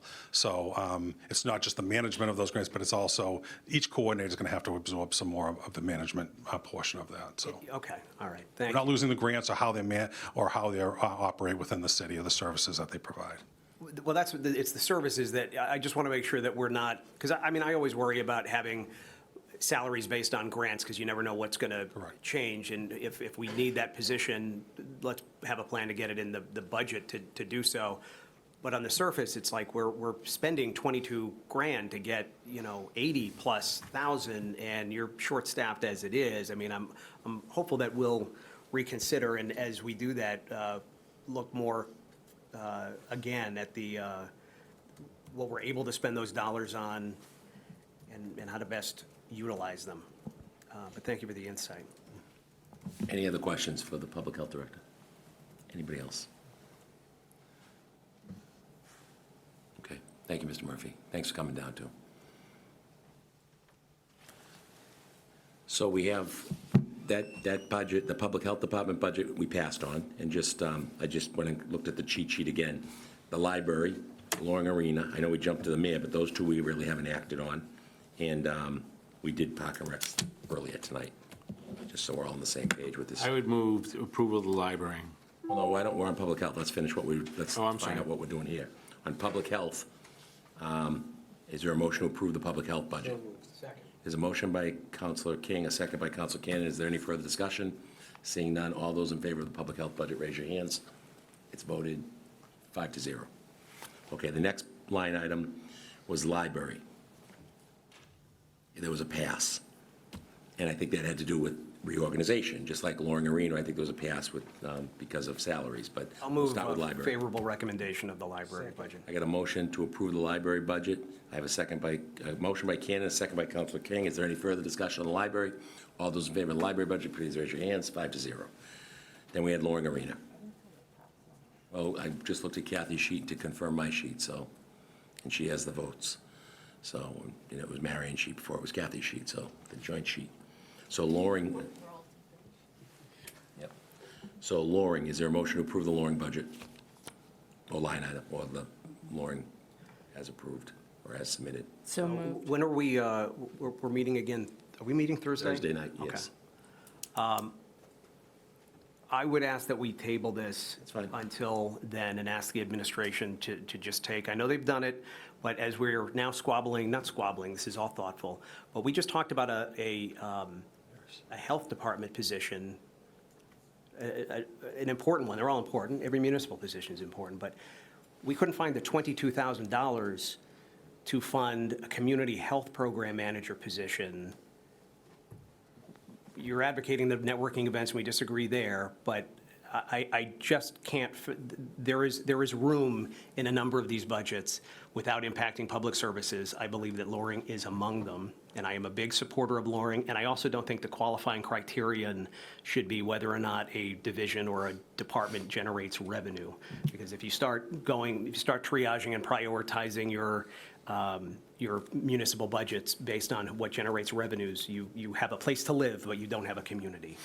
So I caution the argument there. But I would ask that we table this just to afford the administration a little more time to thoughtfully consider this. And I don't know that we need to do so formally, Mr. Chairman, if you just want to come back to it on Thursday, however you want to handle it. Yep, that's what we'll do. That's my ask. Thank you.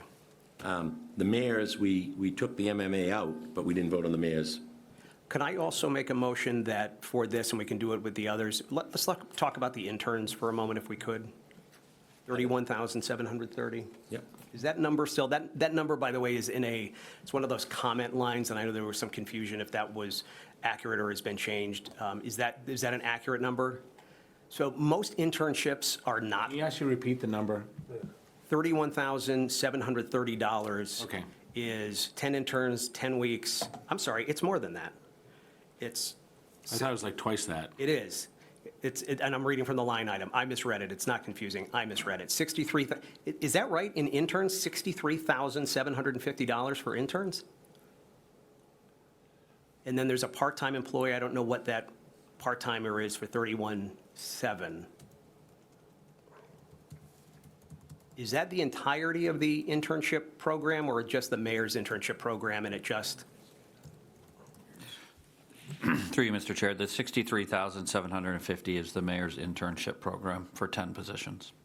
Okay, and they work throughout the city, not They do, just yes. through assignments in the mayor's office? Okay. And I would just, if I may, Mr. Chair, Yes. just make one comment. We have one in our office, and in order to be able to start building out the forecast and everything, having the intern be exposed to this and be there is going to be invaluable to push out all of the information that we're trying to do and everything that we're working on that we've discussed with not only the council itself, but the subcommittee, the finance subcommittee as well. I just want to point that out. Okay, I'm open to whatever, whatever the in-between is, if we have this carryover, and I trust your judgment there. I think it's unusual, most internships, you get college credit, you're not being paid for it. That was a big practice probably up until the 90s, but it's really unheard of now. And when we were, when we had loads of cash, it was a great thing. So other than perhaps that one position, or if there's another, however you want to handle it, but we couldn't find the $22,000 to fund the $80,000 public health manager, but here's $64,000 in interns. And I'm not belittling the interns. I started as an intern myself. I didn't get paid. But I used that opportunity to land a job to get paid, and that's what a smart person in an internship does. I was dumb and stumbled on it. I wasn't that smart person. I'm not pointing myself there. But I would move that we, with whatever exception that the CFO has pointed out, and if there's another, I'm fine with that too, but let's figure out to get out of the business of paid internships in the city. One observation through you, Mr. Chair. Yep. Trying to think how to say this.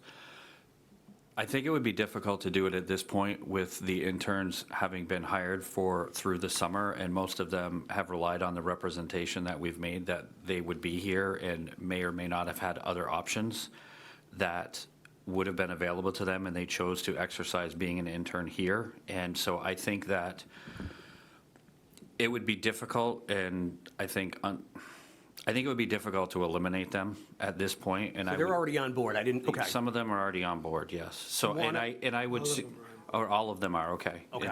And I would also note, in my prior community, we spent far more than that on interns. Oh, I'm sure. In a program to do this, to get people interested in municipal government. So I'm just saying. Sanctity. I aspire to be an intern one day for Nantucket. I'm going to give you my resume. I'm going with you, Councilor Cannon, okay? We're going to get a grant. The MMA is going to pay for us for a field trip. We're going to have a great internship over there. All right, the point is made. I'm grateful that you pointed that out. I had not considered that. I will withdraw the suggestion, and perhaps for the next, look at it again for the next thing. I appreciate that. So can I say one thing? Absolutely. I generally agree, too. I think there is some value. I've seen some of the interns you've had in the past, like any other thing else. I think some are very, very good.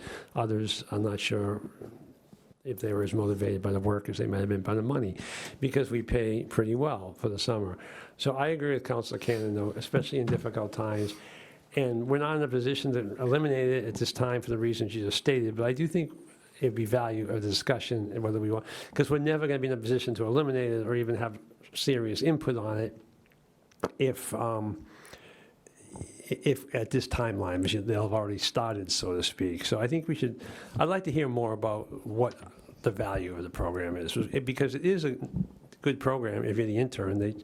What do they get paid, you know? $17 an hour. So that's a pretty good summer job. And how many hours a week, 30? 37.5. So the whole full time then, and for how many weeks? Okay, so that's a very good summer job.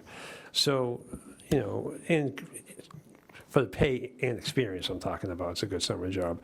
So, I don't know, I have mixed emotions about it. I think there's value to it, but at the same point, how do we select them? The program's run by our DEI officer, Jesse Edwards, and he goes through a very elaborate selection process, every one of the interns has to have some kind of relationship to the city of Framingham, either be a resident of Framingham or be a student that goes to a Framingham school, a Framingham college or school of higher learning. And we get a large amount of candidates, and the candidates indicate what department they'd be interested in, and those departments interview those interns that are interested in a department and make a selection, and it goes through HR, and they do a very thorough job of interviewing the kids. And he runs a very good program. And it's not busy work by any stretch of imagination. They do a lot of useful things. And in past years, some of those interns got jobs, permanent jobs with the city through their training with the internship. So we think it's a very valuable job, and it benefits local kids, and we think it's a great program. And they're all also receiving college credit for it, or anybody? I don't know anything about college credit with it. Well, that's traditionally what an internship is. I mean, is this? No, that's not true. My two grandchildren have internships this summer. One's with a private company, one's with a state agency. They're both getting paid, and it's got nothing to do with their college education credit. It's totally independent from any credit they may get from college. Okay, It's not a requirement. I didn't mean to upset you. I thought. Not upsetting me. I'm just trying to correct misinformation that's being presented, that's all. Mr. Mayor, relax. I was. You don't have to tell me to relax. But then relax. I thought a part of an internship program was we're building relationships with the institutions of higher learning so their student, I was just misinformed on the program. Thank you for clarifying it. It sounds more like a summer job program, which has value too, than what is traditionally an internship. Thank you for clarifying, Mr. Mayor. I appreciate your passion for the program. Any further discussion? Okay. Can we get a motion to approve the mayor's budget with the MMA being removed? So moved.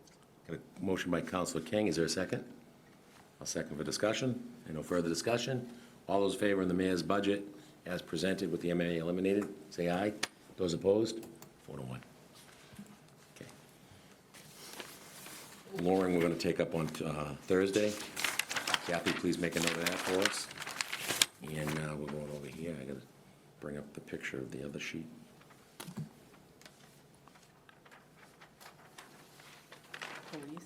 Salary of Parks, that was approved 4-1. John voted against. Planning Community Development. Actually, no, those were approved. That was approved, I'm sorry. Purchasing. Councilor Cannon, you passed on purchasing. Yeah, thank you, Mr. Chairman. I'll move that we recommend favorable action, but Second. I just hope this is on your long list of things that we're going to finally look at. It's been talked about for years. Not just how we internally on the city side, but there are a lot of things that we buy a lot of, that the school buys a lot of. There's not a lot of cross-pollination there. Similarly, within the city, there are a lot of things that one department may buy that another department may buy differently, not a lot of cross-pollination, and we just haven't done, for whatever reason, a really thoughtful job of, I'm sorry, were you? I was going to say there's a sale on green paper, so we got green paper, why not we got white paper? Okay. You know, I was showing you how different things are. That's just to make your point even more. Yeah, so, I mean, maybe there's another department that's buying green, I think you get my point. If, you know, that we might be buying cell phones in a certain way in one department, doing it differently in another department, or office supplies. Let's just look at purchasing. I think there's a lot of ways that you're going to pull back the layers of the onion and see some things. Also, we spend a lot of money. In that payables report, you'll see that there's a ton of money spent on Amazon. Whenever it's been asked, well, what exactly does that go to? There's not a lot of depth in the reporting there. You know, you can print that report that you'll get, but there's a surprising amount of Amazon, and there has not, during the acting CFO's tenure, been a lot of exploration and drilling down on those processes or what those purchases are. So some more transparency, even to the city council, would be helpful there. So more just, let's look at purchasing, and I know it's on your list, but that was the reason for the pass. Thank you. Thanks. Any Sorry, further- I didn't get your, I didn't know what I was. I didn't want to interrupt No, you, we're Chuck, it's but cool. I wanted you to see the two colors. My retinas were burning because you were holding up the green paper. And I think they got pink, too. actually. Well, it's a part- Is there any further discussion on purchasing? We have a motion, we have a second to approve the line item. All those in favor, please raise your hand. Those opposed, vote is 5-0. Next item that was a pass was technology services, and I see them in the room. Councilor Cannon, we had a pass, and we put that on for a future date. Mr. Chair, one point too. We do have the technology services manager, Carly, is online and available as well as her Okay. staff that's here in the room with us. Yeah, I see the staff, and I see her online. Thank you, Mr. CFO. Councilor Cannon, any questions? Yeah, so this is, I guess, also on the list, but I'm less comfortable about just approving it because I feel like we talk about this all the time. It's partially about the tech side and partially about what we choose to make accessible to the community. The payables report we were just talking about, it should be online. There's been commitments from the administration to do so for a long time. It hasn't happened. It hasn't happened with the previous administration either, but I mean, it's an easy thing to do, and most everyone else, other than the state, has figured out how to do it. So I guess I would just maybe like to hear a little bit about what your early thoughts on, as the person overseeing tech services, ultimately, what your thoughts are. And we can, I mean, from the little things in terms of, the customer service facing things and how we use our technology there, how we filter even our email filtering, the spam filtering. I looked today and we have our filtering set up in such a way that probably some things that maybe we don't want to get but should reach the recipients, at least elected officials, are there. There were some, organizations that would reach out to a municipality to get through to them, and they were flagged. And if the plan is that each user accepts those emails, I don't know that that's wise or the intent. I mean, if it's to limit how people can reach members of their government, mission accomplished, but I don't know why some of those things are flagging as spam. And then just, we do some things in terms of being able to find phone numbers and being able to hit 0 to talk to somebody. We're very opaque as an outward-facing entity. We should be in the customer service business, first and foremost. So I don't know if you have any early thoughts on what you've found, what you're thinking, anything you'd like to share, and I recognize I'm putting you on the spot. Through you, Mr. Chair. Yep. So it still is a little bit early, but I would say this. The checkbook we will resolve, and that's on me, not the Technology Services Department, because I think I had a slight misunderstanding of what everyone was expecting and looking. So I take that responsibility, and we will correct that. From a technology services standpoint, I mean, I think the staff works really hard. I think that the director does a really great job leading the staff from what I've seen initially. Certainly, transparency is always a goal in terms of making sure the public has access to understand what we're doing, how we're doing it, and the why of what we're doing. I think I would say this in my time in municipal government, spam filtering is a very fine line to walk between having it too tight and nothing getting through, and releasing or relaxing the filtering parameters, and then everything getting through and getting flooded. So I think that that's a delicate balancing act, and I think the staff here does a good job of making sure that those parameters are controlled enough to really try to limit what shouldn't be getting through to be getting through.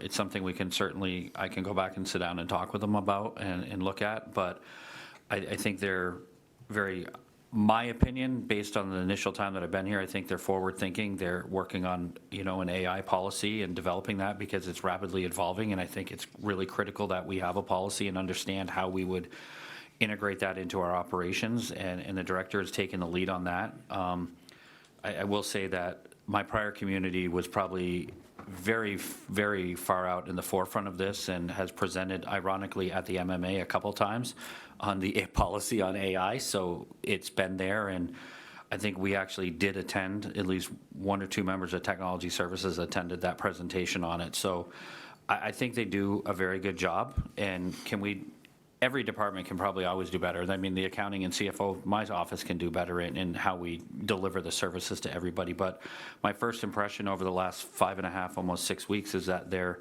very committed to providing the information, the insight through being transparent for the city and how we're doing things, like the checkbook and whatnot, and then doing the best they can to deliver the high-quality services to the resident, or the internal resident customers, being the staff, because IT is really the backbone of how this entire organization operates, right? I mean, we do everything online, or you can make payments online, and so on and so forth. So I think they do a good job managing that. And I certainly have a meeting after the budget is done to sit down with the director to figure out where they think they need to work on and what we need to do to get there. Okay, I appreciate that, and I recognize that I was putting you on the spot, and perhaps unfairly, and most certainly unfairly, but I appreciate your insight that you've been able to garner so far. Some things that I'd like you to focus on as you get deeper into that conversation. I am deeply concerned about the level of accessibility that we have. A number of regulations are in the process of changing that have to do with data and how it's accessible to things like voice reading devices. It's all part of regulations ultimately similar to, in some ways, the Americans with Disabilities Act. It has to do with that. I think we are woefully behind there. Even little things like something is not compliant if it can't be read by a document, by a voice. There's a term for the voice reader, and it's escaping me at the moment. Maybe one of the tech services guys. You know what I'm talking about? Screen reader. Screen reader. Thank you, sir. So many of our documents are being scanned even today that they're not being OCR, the optical character recognition, so you can't search. They're scanned almost as images. I know just enough about this to cause trouble, but it's been a big issue in our community of persons with disabilities, and the city, for 2 administrations now, has not done a very good job listening to this, and it's an easy fix, because if we set up, and this doesn't turn into making sure that this person in this department who scans a document remembers to set these settings. It's done broadly by whoever is administering the system. So every document that we scan automatically does the OCR. So if that document ultimately has to be available to the public, a screen reader can do it. I guarantee that most of our tech staff, you know exactly what I'm talking about. This is an easy fix. We can set these parameters tomorrow. But from a leadership perspective, it hasn't gotten there when it's, we're just not seeing it. I was asked to be in this website redesign meeting, and it is a privilege to serve, don't get me wrong, but it is neither my forte, my strength, or my avocation in doing so. But I was puzzled that we don't have a system in place to scan the old documents that maybe were scanned before OCR was something that everybody did automatically. So we may have someone looking for an older document, and I had thought that in just running always, like many private enterprises and many public entities, there is a script constantly running to batch process all PDF documents that are in our system, because you can do that. You can say, point to this folder and it'll do it. The director didn't know that that was possible. If I know that it's possible and our director of tech services doesn't know that it's possible, that's really troubling to me, because that's the scratching the surface of easy accessibility. It doesn't get anywhere near into the things that we're going to be required to do. And none of this is new as of this conversation. These are things that have been talked about in many ways broadly and more focused for years. And I see the cost of what we're spending on technology services continuing to rise, but we continue to not really have a plan other than kind of some bullet points that come before the city council annually about, it's all about this broad topic, not drilling down on how we can better serve the members of our community through the technology investments that they're making. So I don't doubt everybody works hard. I get that. I get that there hasn't been a lot of, from the top above the department, leadership and mentoring that's been happening, I think, to kind of gear us to what ultimately we should be doing. I think we respond really well to the day-to-day operationally. I think our systems are strong. I think we do all of that stuff really well. So I would agree with you there. But I think we do a really poor job of the overall mission of using the technology to better serve the public and making it easier for them to interact with their local government. It's making it easier for them, for us to do the work for them. That's where I think if we had an A and F, report card, I think maybe we'd strive for a D. It just hasn't been a priority. So I'm nervous about this budget because I don't know that we're spending wisely. I think we're doing the same things we've done for years, the same way we've always done them, and I'm nervous about approving an entire year where I think you're going to drill down deeper into tech services and say, you know what, we could do some things a little differently. Some of them may cost a little bit more, but I think we'll do things differently, and I don't know where that takes us from a budget perspective. Councilor Stefanini. Thank you, Mr. Chairman. OCR. Optical character recognition on a PDF. for He's those on a flying fancy at home. board from an eye hospital. So. I didn't know that. That's pretty good. Thank you for that education, Mr. Cannon. Thank you to the Disability Commission for teaching me. I would expand on what you just said and say it a little differently. And one of the things that we had talked about was reconvening after the budget, maybe for a fall project to look at AI and technology. And I would offer to you, and I think, Brian, you have a good perspective on this from some of the other places you've been. I'd offer a slightly different, I would agree with what Mr. Cannon just said, but I would offer a slightly different perspective. Most of our residents' first exposure to us is not showing up at an office. It's our website. And I don't know that it is particularly user-friendly as much as we think it is. And part of it is when we redesign it and we look at it and we think about it, it's almost always driven by our staff perspective on it, not a consumer perspective. And that's not criticizing, it's you're solving to a problem, and the solving to the problem is looking at the staff perspective on it. I mean, I look at the rollout on licensing and permitting. The building department didn't have a computer on their desk. The staff didn't have any real training in terms of looking at it, and the end users were frustrated by it. Every other community that uses that uses it seamlessly and saves money, makes it easier to search for things. I think we need, with all due respect to your group on that, I think we need to have a consumer-driven focus on our website. Not an internal staff perspective, not looking at it from, how do we make someone's workload easier? I think the AI perspective, you can flip that. But I don't think we do, and we talk about this almost every year. You start this conversation, Mr. Cannon, every year, and we talk about how we do that. And it's like the exercise you're asked in a business school. Is the job to make the mousetrap more efficient, or is the job to catch the mouse more efficiently? And we seem to be making the mousetrap better and better and better, but it's still the mousetrap. And are we thinking about how we deal with all the other possibilities? And I think this needs a giant exclamation point for unfinished business, because I think we need to think about it. And I would just add a couple of other pieces. More than 50% of the people in Framingham have lived here 10 years or less. That was not the case at any time in the last century, with the exception maybe of the periods of migration. We have a huge influx of new people. And those new people, when I get a phone call or see those folks, their point of access is our website, and their point of reference of our efficiency is another municipality. And it's not a glowing recommendation. Well, I do this in Cambridge, I do this in Boston, I do this someplace else. I think we need to think about how we look at this from more of a consumer perspective. And it doesn't change, I think, a vote at this time on tech services, but I thought, Mike, one of the things we would do is put a rider or something in here to put a footnote to ourselves and to the administration, something in the fall.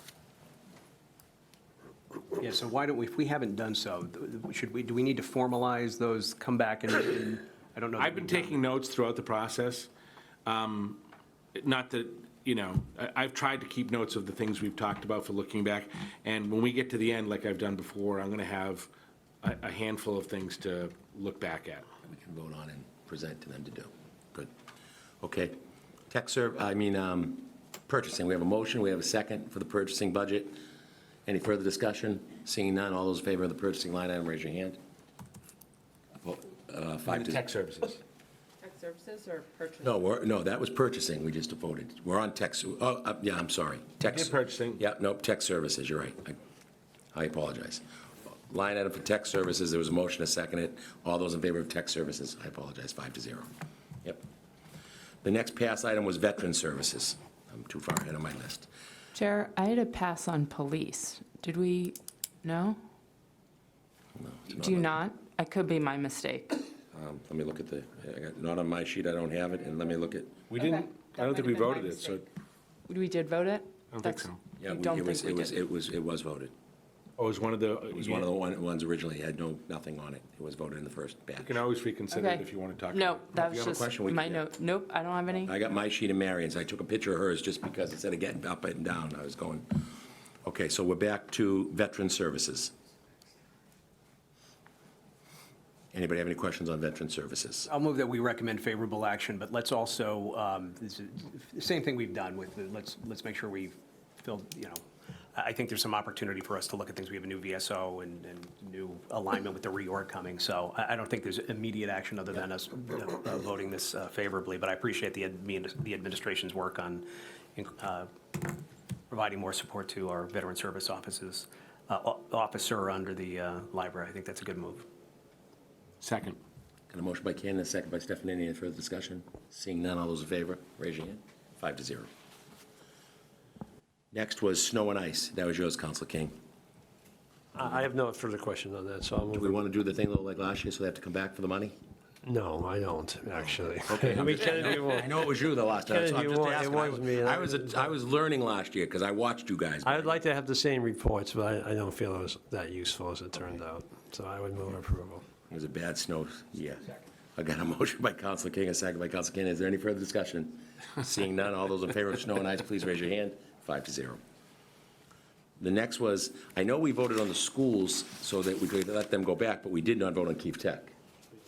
Okay, so Keefe Tech is up. Any questions on Keefe Tech, or do we want to ask him to come in? I know we don't have a lot to say, but I'd move the recommendation. is there a second? I'll second for discussion. Oh, thank you, Council Malik. Yep, we have a motion on the floor. We have a second for Keefe Tech. Is there any further discussion for Keefe Tech? Council King. It doesn't matter because we already own this budget, so it's it's wasting our breath talking about it. And I get the impression they don't care what we think because we made some recommendations and suggestions and nothing happened. This assessment is a little bit higher than it has to be because of the way they're funding their feasibility study. They could have bonded it like most districts did. They didn't.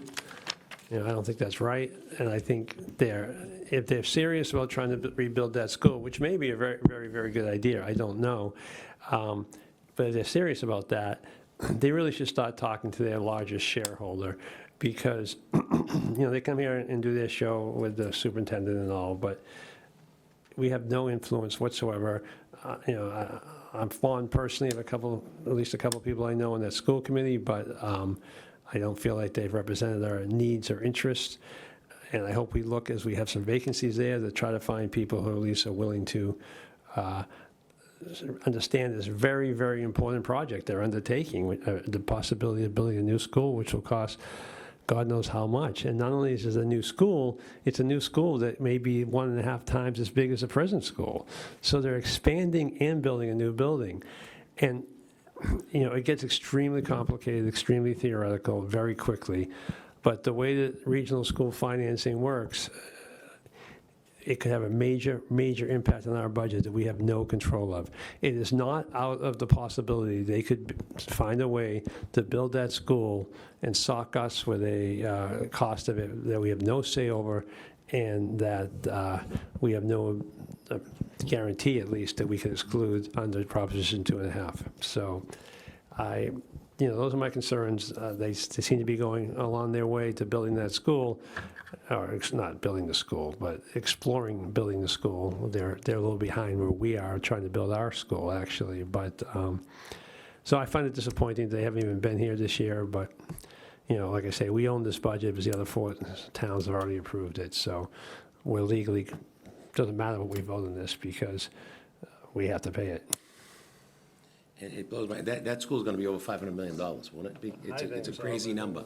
And It is bothersome, and this is the first year they actually invited us to the commencement. We had to ask, okay? We asked him when he was in here, and I wasn't able to go, so I had something going on. We were here, actually. That's why we couldn't go. But this was the first year they actually invited the city council to come to a graduation, which I know it doesn't sound like a lot, but like Councilor King said, we're their largest shareholder, and we don't have a lot to say. We made a couple comments. We had people, we ruffled their feathers. They were upset with us. People that we appointed to put on the thing. Councilor King, we were at a function, and a couple people got lambasted. I said that I right. was quite angry at that function that was hosted by somebody here in this room, I think. Is that you? No, it was at La Cantina, so I don't. You, I think. I think it was no, it was your Christmas party. Yeah, Christmas Copenville Tripoli, Christmas I party. didn't know that. Oh, yes, that's right. Yeah, it wasn't me. Councilor Cannon, your hand was up, sir. Thank you. I don't think the concern can be overstated because it is going to be a massive amount of money. You see what has been done or proposed and haven't passed in other communities. I think there was one for like $400 million. It might have been Whittier up in like the Merrimack Valley up there somewhere, and I don't think the community voted for it. If that one is $400 million, and I may be slightly off on the number, Framingham, the home of the Senate president, I mean, big dollars. I would suggest that we ask the administration or SciFoc or the school department or someone to do not engage a study. I don't want a vendor for $100,000. Anthony, put it on his list. But actually, that's a good idea. At least we'll get a fair shake. And we'll get probably some good answers. But I'd like to see what, this is not just for Anthony, by the way, but I would like to get a sense back of the envelope from experts that work for the city and the school department, what would it cost? What could it cost us? I'd also like to get a sense of, okay, since we might not have an option for that, let's plan for some really serious, significant circumstances like, okay, is it more cost effective for Framingham, who runs an excellent school system, to do its own career tech school? I don't know what that is. We're down 700 students. I don't think we've seen similar changes at Keefe Tech. There's clearly a demand for career tech education in our community. Maybe we have the capacity to at least explore what that looks like. And the other thing is, I think it's time for us to lean through Mr. Mayor. Maybe it's time to have some meaningful discussions with our state delegation on how regional school district financing is done and making sure that a community like Framingham has a fair seat at the table, which we don't now, the way it's currently written. So there's a lot of homework there. I'm sure we'll all vote enthusiastically. They do great work. I love the success stories that come out of Keefe. I truly love the success stories that come out of Keefe. But these are major financial challenges that we're as yet unprepared for. So thank you, Mr. Chairman. I had the privilege of going to the Rotary luncheon at Keefe Tech, and they do a great job. And we gave out $10, $50, $800 scholarships, and the majority of the scholarship recipients were from Keefe Tech. They have a 300-person waiting list. Okay, they run a lottery to get the kids in, and then it's very competitive. And when you see back when I was at Barberry Middle School and we were going to high school, Keefe was pretty much a trade school, and that's what it was thought as, and culinary, whatever trade you wanted to go in. Now these kids are all going off to colleges, and it's a 300-person waiting list. And the trades, by the way, are coming out making, those are fabulous careers that are very successful. And we're going to keep talking like this because we see Mr. King's hand there, so I'll stop talking. Councilor King, you're up, sir. No, I agree with that, actually, because I think it is a very good product there, and I think what Councilor Cannon raises is actually very feasible, because really, what is Keefe Tech without the building? Without the building, that's their only asset. So if we're going to rebuild 75% of that building, why wouldn't we consider rebuilding our own building instead? We're going to pay 75% of their building. Why not build our own building if we're paying that money? Because at that point, that's all they are, is the district. I mean, they have the staff and everything, but obviously, if we were to staff our own building, I'm sure all those people would love to staff our own building. It may sound crazy, but it's really not. When you own 75% of the building, we could do one of two things. We could let all our kids on the wait list into our new building, or we could charge the other towns who would need vocational education too, once we left the district, even though they only have we could charge them tuition, which would help fund our building. So it's not unfeasible for us to withdraw from that district. And if we were to withdraw from that district, now would the time be to do it when a new building has to be built. If the building wasn't in question, I think it would not be feasible. But with the building in question, that's what makes it feasible. So it's certainly something we need to consider. Thank you. right, we had a motion on the floor, we had a second, we had a thoughtful discussion. All those in favor of the Keefe Tech budget, please raise your hands. All those opposed? 4-1. Next order of business, committees and articles. The Disability Commission, Councilor Cannon, you passed on the Disability Commission. Traffic was Stefanini, and I passed on Economic Development out of those three in that list. Thank you, I'm just updating my. Yeah, no worries. You said Disability Commission? Yep.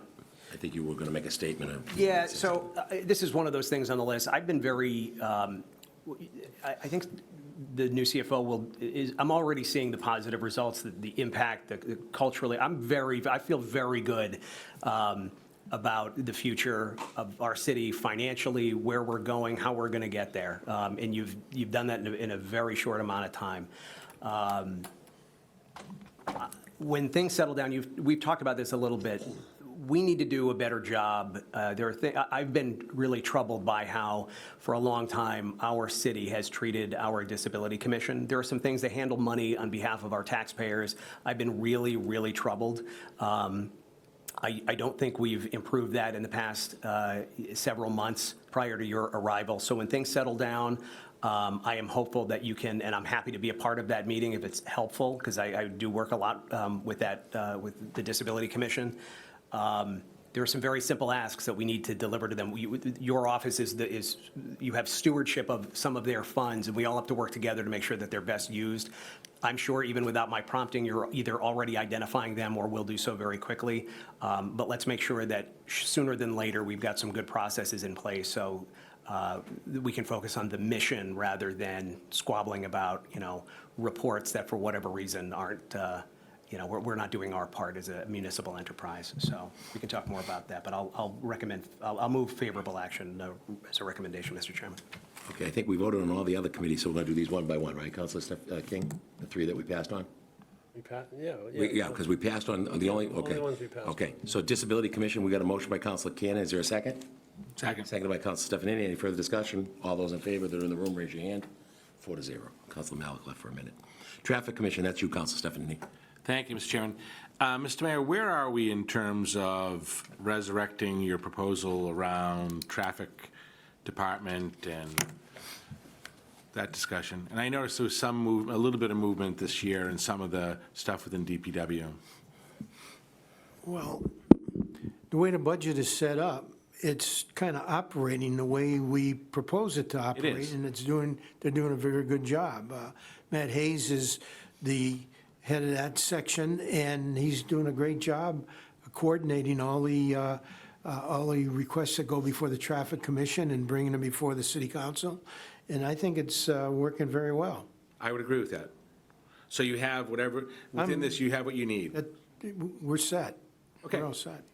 Good. Is that a motion? I would agree with that. Is that a motion, Councilor Stefanini? So moved. Is there a second? Got a motion by Stefanini, a second by Councilor Cannon for the Traffic Commission. All those in favor of the Traffic Commission, please raise your hand. 5-0. Economic Development, that was me, only because,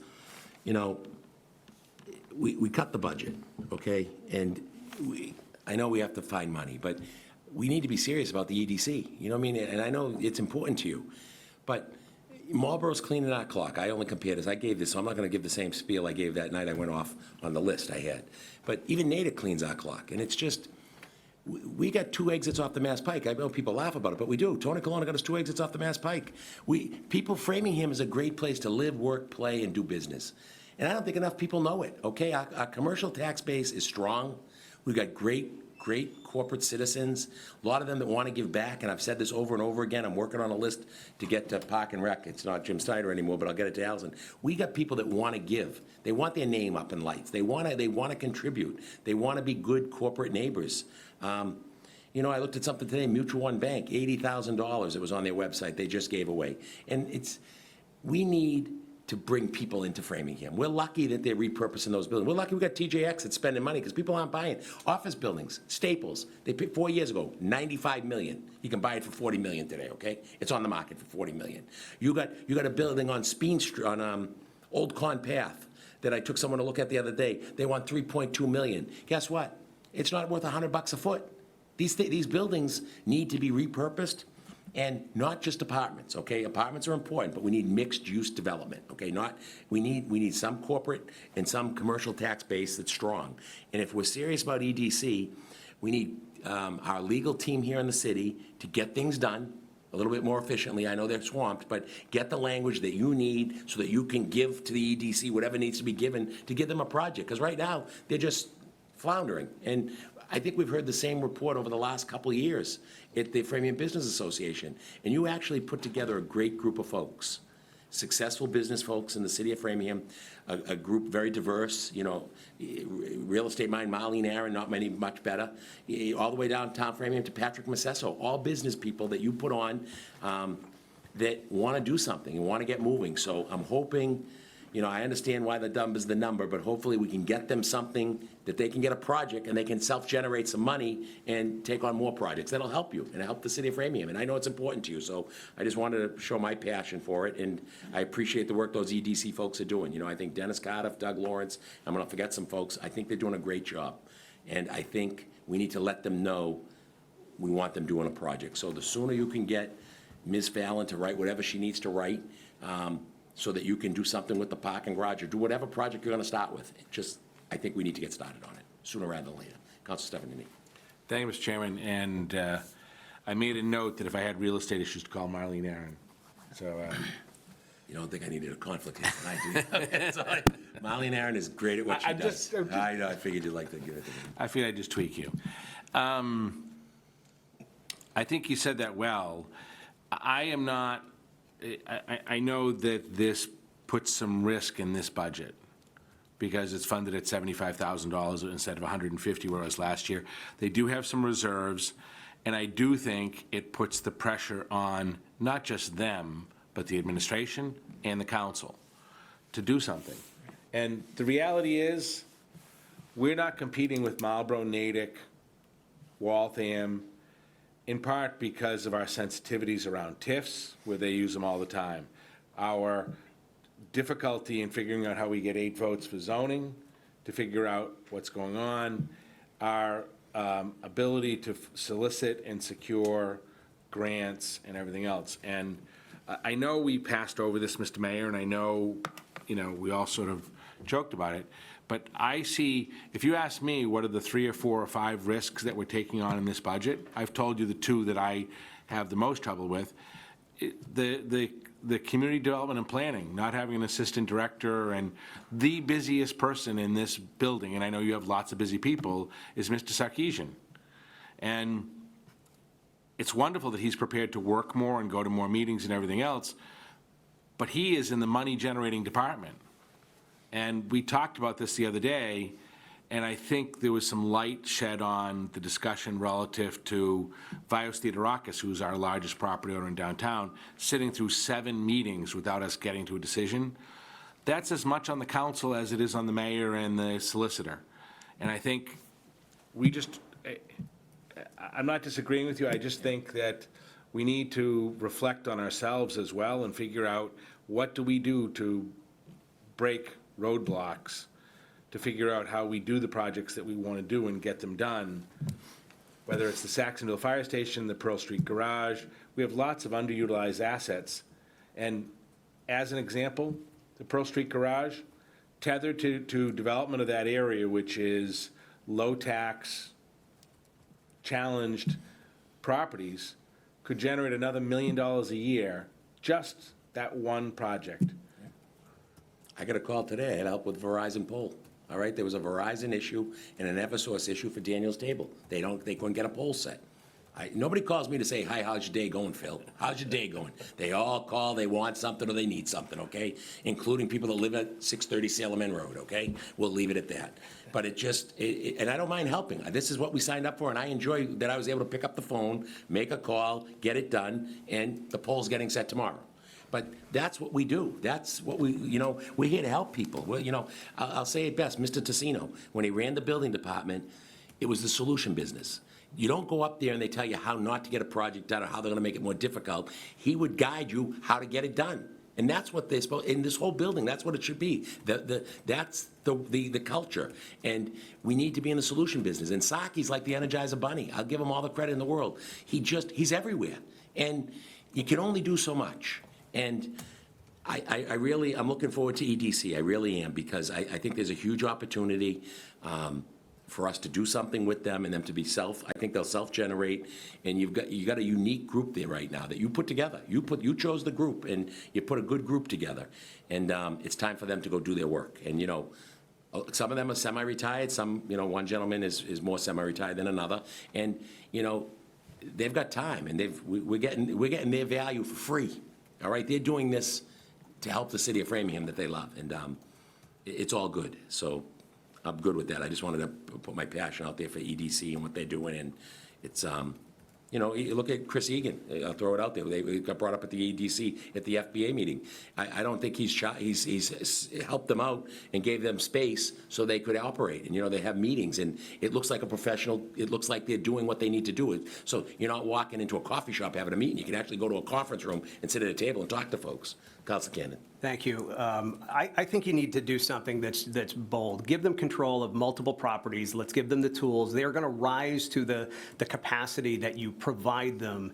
And I think the Pearl Street Garage is fine, but why we're wasting our time not just signing over 61 Lincoln Street so they can solve that issue, have a plan, grow our relationship with the VA that we've really not engaged meaningfully at all, and protect the long term without through natural demand, having an office building dedicated to medical next to our office space. They can solve that issue. These are smart. I agree with, it's a quality group that you've put together. But if we're not giving them the tools and giving them something meaningful to do, why would they continue, just to show up to meetings? That's not what anybody signed up for. So I don't know how, we can't, the transferring property begins with the mayor. So we can't do anything, but if there's a resolution, a motion, I would move that we recommend strongly that 61 Lincoln Street, and I'll add any other properties that anybody thinks be transferred to the EDC for their care. I think we'll see something soon. I've been hearing that since I was elected in 2017. The EDC, with their first report, I think we'll see follow-up action from them like in. I'm not worried about them. It's getting but they'll be making requests of us. John, I've been to a lot of those meetings. You go to all the meetings, I know. I go to as many as I can, and I can't go to all of them. They're doing everything they need to, and they're being very polite in what they're not getting. This is me being a nudge here because I see what is not happening. So I would move that we recommend strongly to the mayor, any properties that you want to add to that list, I would include 61 Lincoln Street to the EDC. Including the Pearl Street Garage. Yeah. Right. Is there a second? Add anything you want. I'll second it for discussion. Not all of them are going to be good ideas, but we got to do something, and nothing is happening. It's stunning that, anyway, that's my motion. It's non-binding because it has to start with the mayor. Right, but it just shows our direction. We either believe in these people or we don't. I do. I think we all do.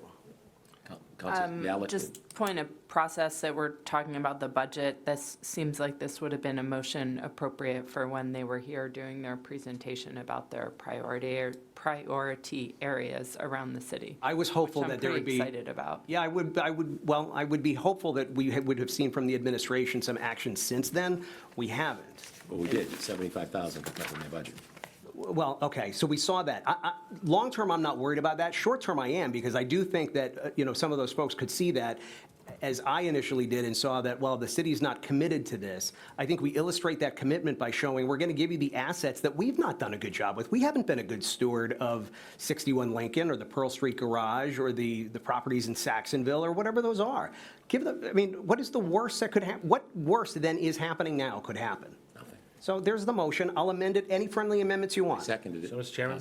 Stephanie, yes. So what would you think about this as a friendly amendment? I agree with your thought wholeheartedly.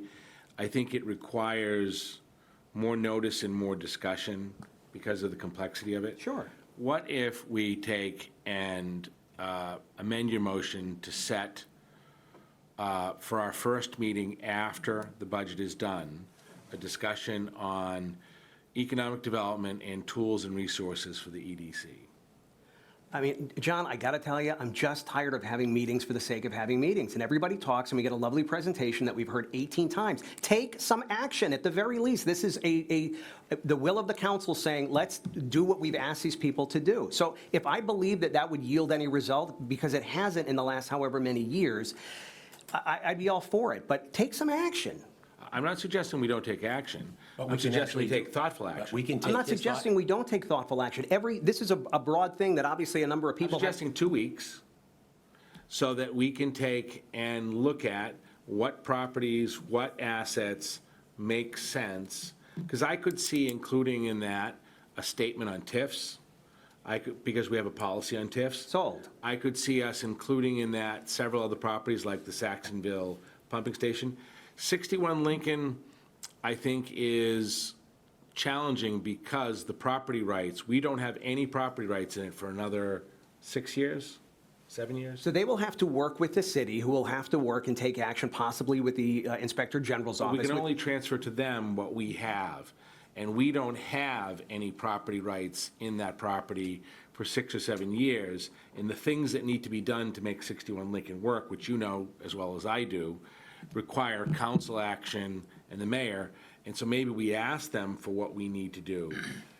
But transferring it to them, to transfer it back to us, to get the legislature to approve something that we can, if we give it to them with a burden, we're not really giving them anything, and we're not giving them the tools to solve it. So I think we just need to think through the details on that, which is why I'm suggesting outside of the budget process.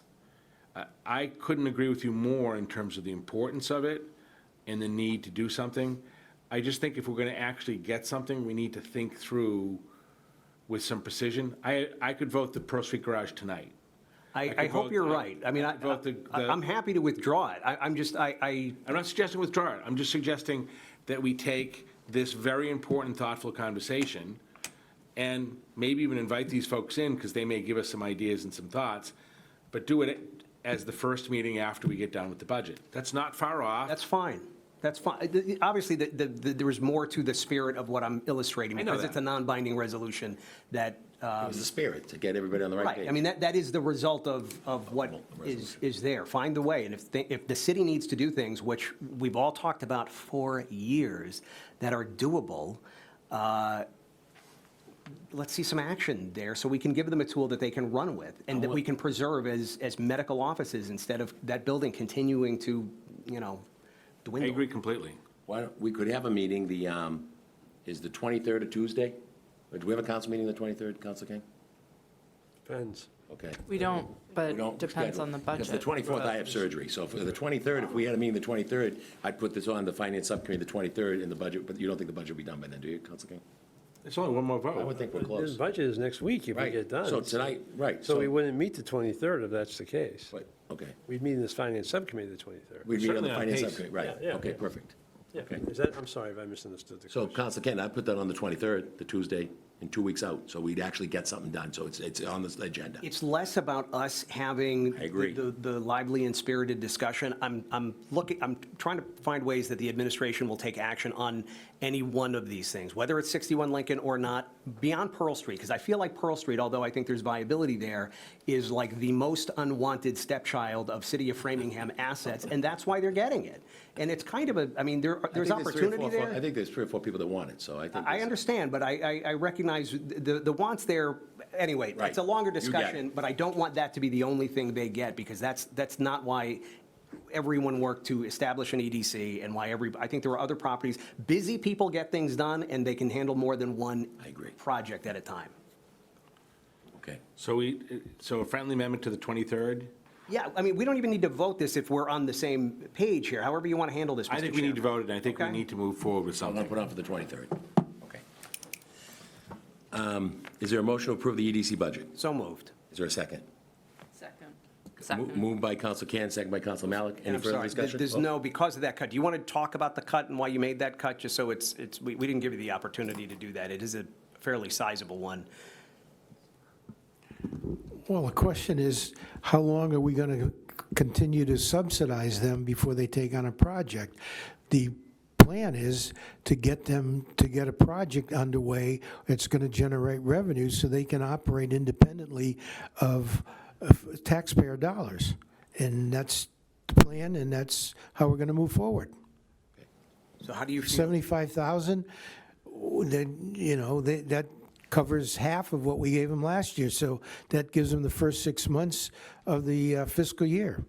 When we talked about this last year and when you were appointing them for years now, among the discussions was the idea that multiple kind of neglected properties within which exist opportunity would be transferred to them to improve, develop, But there's et cetera. rules you have to follow, there's statutes you have to follow. They had to do a plan, they had to present a plan to the council that the council approved, then they had to provide a work plan, and they finally did both of what was required. Now we're getting ready to respond to their latest request to get the Pearl Street Garage transferred to them. That's what they've asked for, and we're working on a response to that. Okay, thank you, Mr. Mayor. Okay. Got a motion and a second on the EDC budget. All those in favor, please raise your hand. All those opposed, the vote is 5-0. The next item, let me just go to my picture. I got 3 different sheets.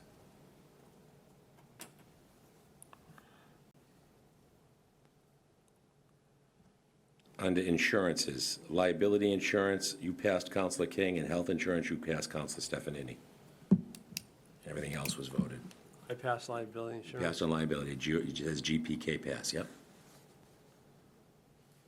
If it's I don't nothing, remember what my question Okay. was, so sorry. all right, is there a motion? Let's approve liability insurance. Is there a motion? Can I see that for a second? I don't have my. You take this one, and then I got the, No, I can give it back to you. I just wanted to look, because mine is. see here, that's what she wrote. No, I understand. I just want. I'm just I don't catching think, or up. maybe it was it's Oh, the no, line I says- know, I know, I. You got it? Yeah. Good, okay, good. Why do we have such a large decrease? Perfect. Good job. Thank you. I thought that was the issue, but I wasn't sure. Mr. CFO? It seems so unusual, given our questionable claims history over the years. Through you, Mr. Chair. So that is, the decrease is based on the advice from the firm that we use to procure all of those insurances. This was a direct result, the reduction was a direct result from a letter in December or an email to my predecessor regarding the market conditions and how they were changing and were turning in the city's favor, which is not unusual. We saw this in my prior community as well. Both liability and property has all been changing more favorably because of claims history among all of the lines of insurance. We do have an email there. We're finalizing some questions with all of the lines that we carry, but they've not finalized the numbers to us, but they have sent us information that says that the results are very positive and that we're in line with where they expected them to be. So we are comfortable with this. That's great. That's good news. Very good news. It's just very unusual for us. You may have had luck in your past community. Our community has not had luck at all. I wouldn't say it's luck. Right. Well, I don't mean that, but what I mean is we have not had good claims history, and it has substantially impacted our premiums over the years. And I think it's the first time in a long time. Does this mean we're beyond our history? I know, it might be. I don't know. So is there a motion to approve? So moved. Motion by King, second by Cannon. Any further discussion? Seeing none, all those in favor say aye. Aye, voted 5-0. Next, with health insurance, Counsel Stefanini. My questions were answered during the personnel discussion. I thought we had a pretty good discussion about health insurance. Okay, so is that a motion to approve it? So moved. Is there a second? Seconded by Cannon. Any further discussion? Seeing none, all those in favor say aye. Aye, voted 5-0. Okay.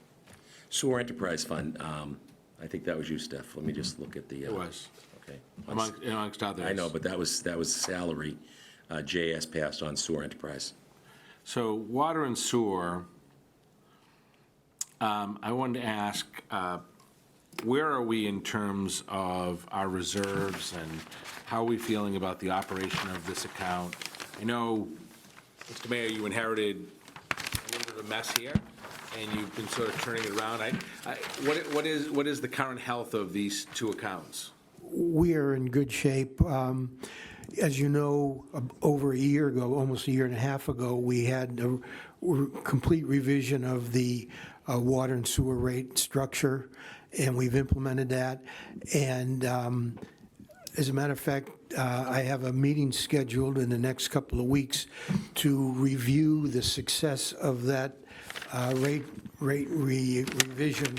And we have substantial amount of money in the retained earnings account, which is equivalent of free cash in the city budget, and we're in pretty good shape. We're working with the town of Sherburne to provide an extension of our water main to Sherburne, and they're going to be providing a substantial payment because Pulte Homes is wants to build a big project in Sherburne. They need our water.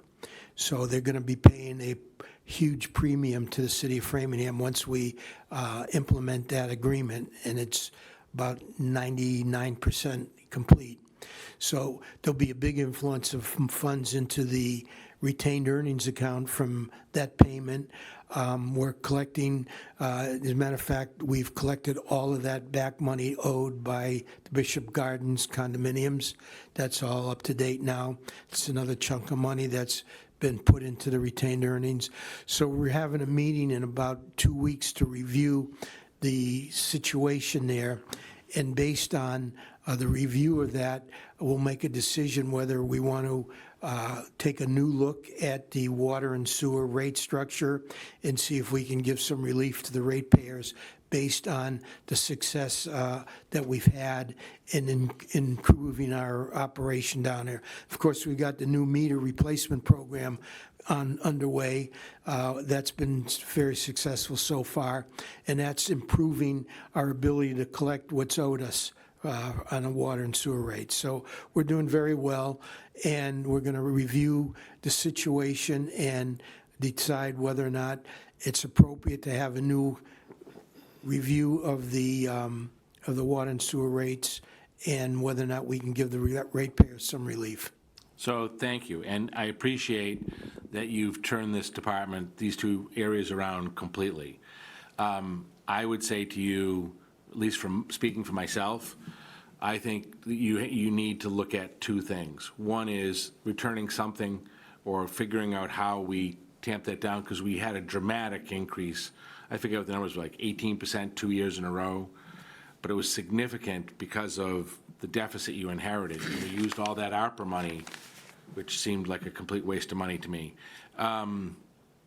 So I would look at that, but I also think you need to look at fairness and how we look at condos and apartments and, you know, a similarly situated building of people, 100 condos and 100 apartments.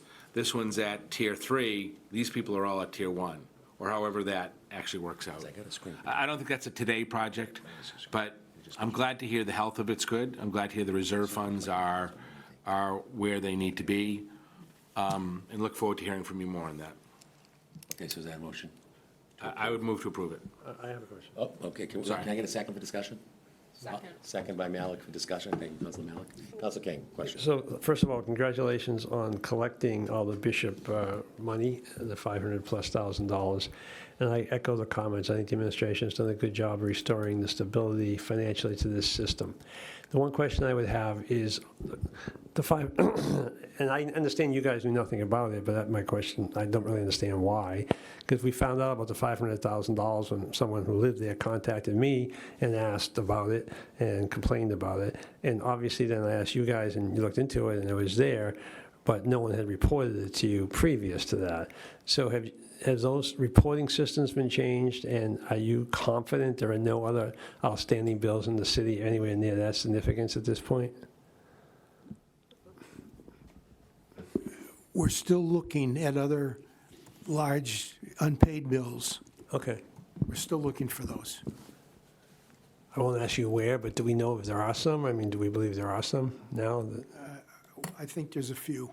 Okay, thank you. Okay. All those in favor of Councilor Stefani's motion, say aye. Aye, voted 5-0.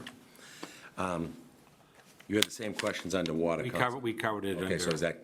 So moved. Got a motion, a second by Stefani, then second by Cannon. All those in favor of the water, say aye. And then I missed on Reserve Stabilization Fund. The Reserve Fund, John Stefanini, Salary Reserve, George P. King, Stabilization Fund and Capital Stabilization Fund was passed by you, George, so that's all that's left. Okay, can I see So, it? Can I see it? yeah, let me give you, you take this. I just need, just And mine. Counselor Ken, I'm going to put you in charge. I got to run out for a sec. So what did I pass on? Reserve Stabilization Fund. Reserve Fund was John Stefanini. Salary Reserve is George King. Salary Reserve Capital Stabilization Fund is George King. Stabilization Fund is George King. Well, I don't think I passed on all those because there are no appropriations to this capital stabilization fund. That's the stabilization notes. fund. Those are So- the notes, so. Okay, so I guess my question was why we're reducing the salary, why we're increasing the salary reserve so much?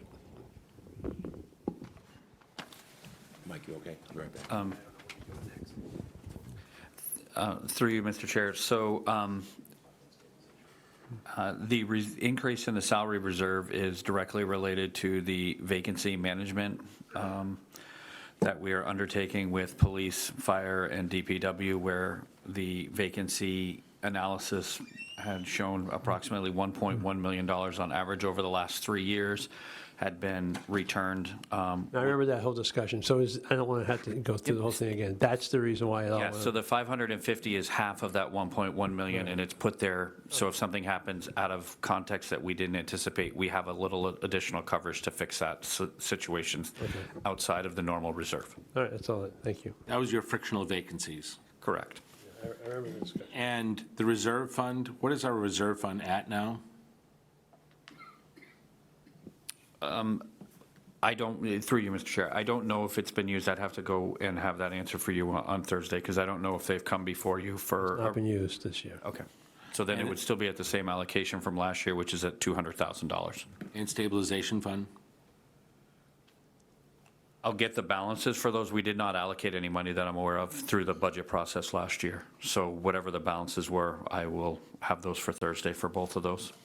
The stabilization fund, I can tell you, actually, I think I did, I'm sorry, through you, Mr. Chair. I did, at the last meeting, I think, the stabilization fund has approximately $22 million as a balance in it. I will have to look the capital stabilization fund up. It would be helpful to know what your thoughts are on, that amount when we go through that. And each of the reserve funds we talked about, all of these little funds, it'd be helpful to know whether or not the limits we set on them were sufficient, insufficient, whether we should adjust those as well. Do you want to wait for Phil to vote on this, or do you want us to? I thought you were continuing your question. Do you want to, I was going to make a motion if you want it. why don't we take, just since we're getting close to votes, are we okay taking a 3-minute recess just to, so we're all here for these final votes? You're in charge. That's what I would suggest. It's All your right, option as chairman, so take it. we're going to take a 3-minute recess. Approve the stabilization funds as presented. Second. Got a motion, a second. Any further discussion? All those in favor, say aye. Aye. Voted 5-0. Reserve funds, whatever they were. Yep. And that's it. Okay. I mean, we get Thursday night off? Excuse me? Does that mean we get Thursday night off? I would think so. I'd like to discuss what we're going to present and how to the council, and in particular, budget riders. Well, I think it's a good idea to do that now instead of coming Thursday, don't you? I wasn't prepared to, but I can do that now. Is that, it's up to, I don't mind coming back Thursday, I'll be honest, but if we can get Thursday. And night I'd off- like to see, before we get rid of the budget, Yep. I'd like to see the things we requested on May 20th, on the CFO, checkbook, funds, reserve funds, which we didn't go through, and what our projection looks like going forward. Some snapshot of that. I think those are important pieces unto themselves as part of our due diligence. Yep. See you Thursday night. So then I think we should do that Thursday night. Mr. CFO, can you be able to get us an update on those things just to satisfy Council Stephanie and the subcommittee as best as you can? That's all. Through you, Mr. Chair, yes, we should have the checkbook information tomorrow. Anyway, they're working on it right now. If you got it, send it to us. If you can get it to Kathy, we get it a little ahead. To the other points, the reserve balances, we will have those. I will follow up with the city accountant tomorrow on the June 30th, 2025 balances for the reserve funds, or the special revenue funds that are all of those funds that make up what you're talking about, and we will get that to you. And then the last is the collective bargaining, and I'll follow up with the school to make sure that they get us some semblance of a number to be able to include what those look like. I say that because built in, we all know as we finish this budget process, and it's been long, it's been unique in terms of process, but a big piece of this underlying issue has been our labor costs, which is 80% of where we are. And I heard through the grapevine from folks that we may be looking at a big number next year. I think we should know that up front, and we should just expect that we have to plan that. Because that's a big chunk of what we're dealing with. That's all. Do you want a motion to adjourn? Motion to adjourn, yeah. So moved. The motion to adjourn by Counsel Stephanie, second by Counsel Kane. All those in favor say aye. Aye, voted 5-0. Thank you.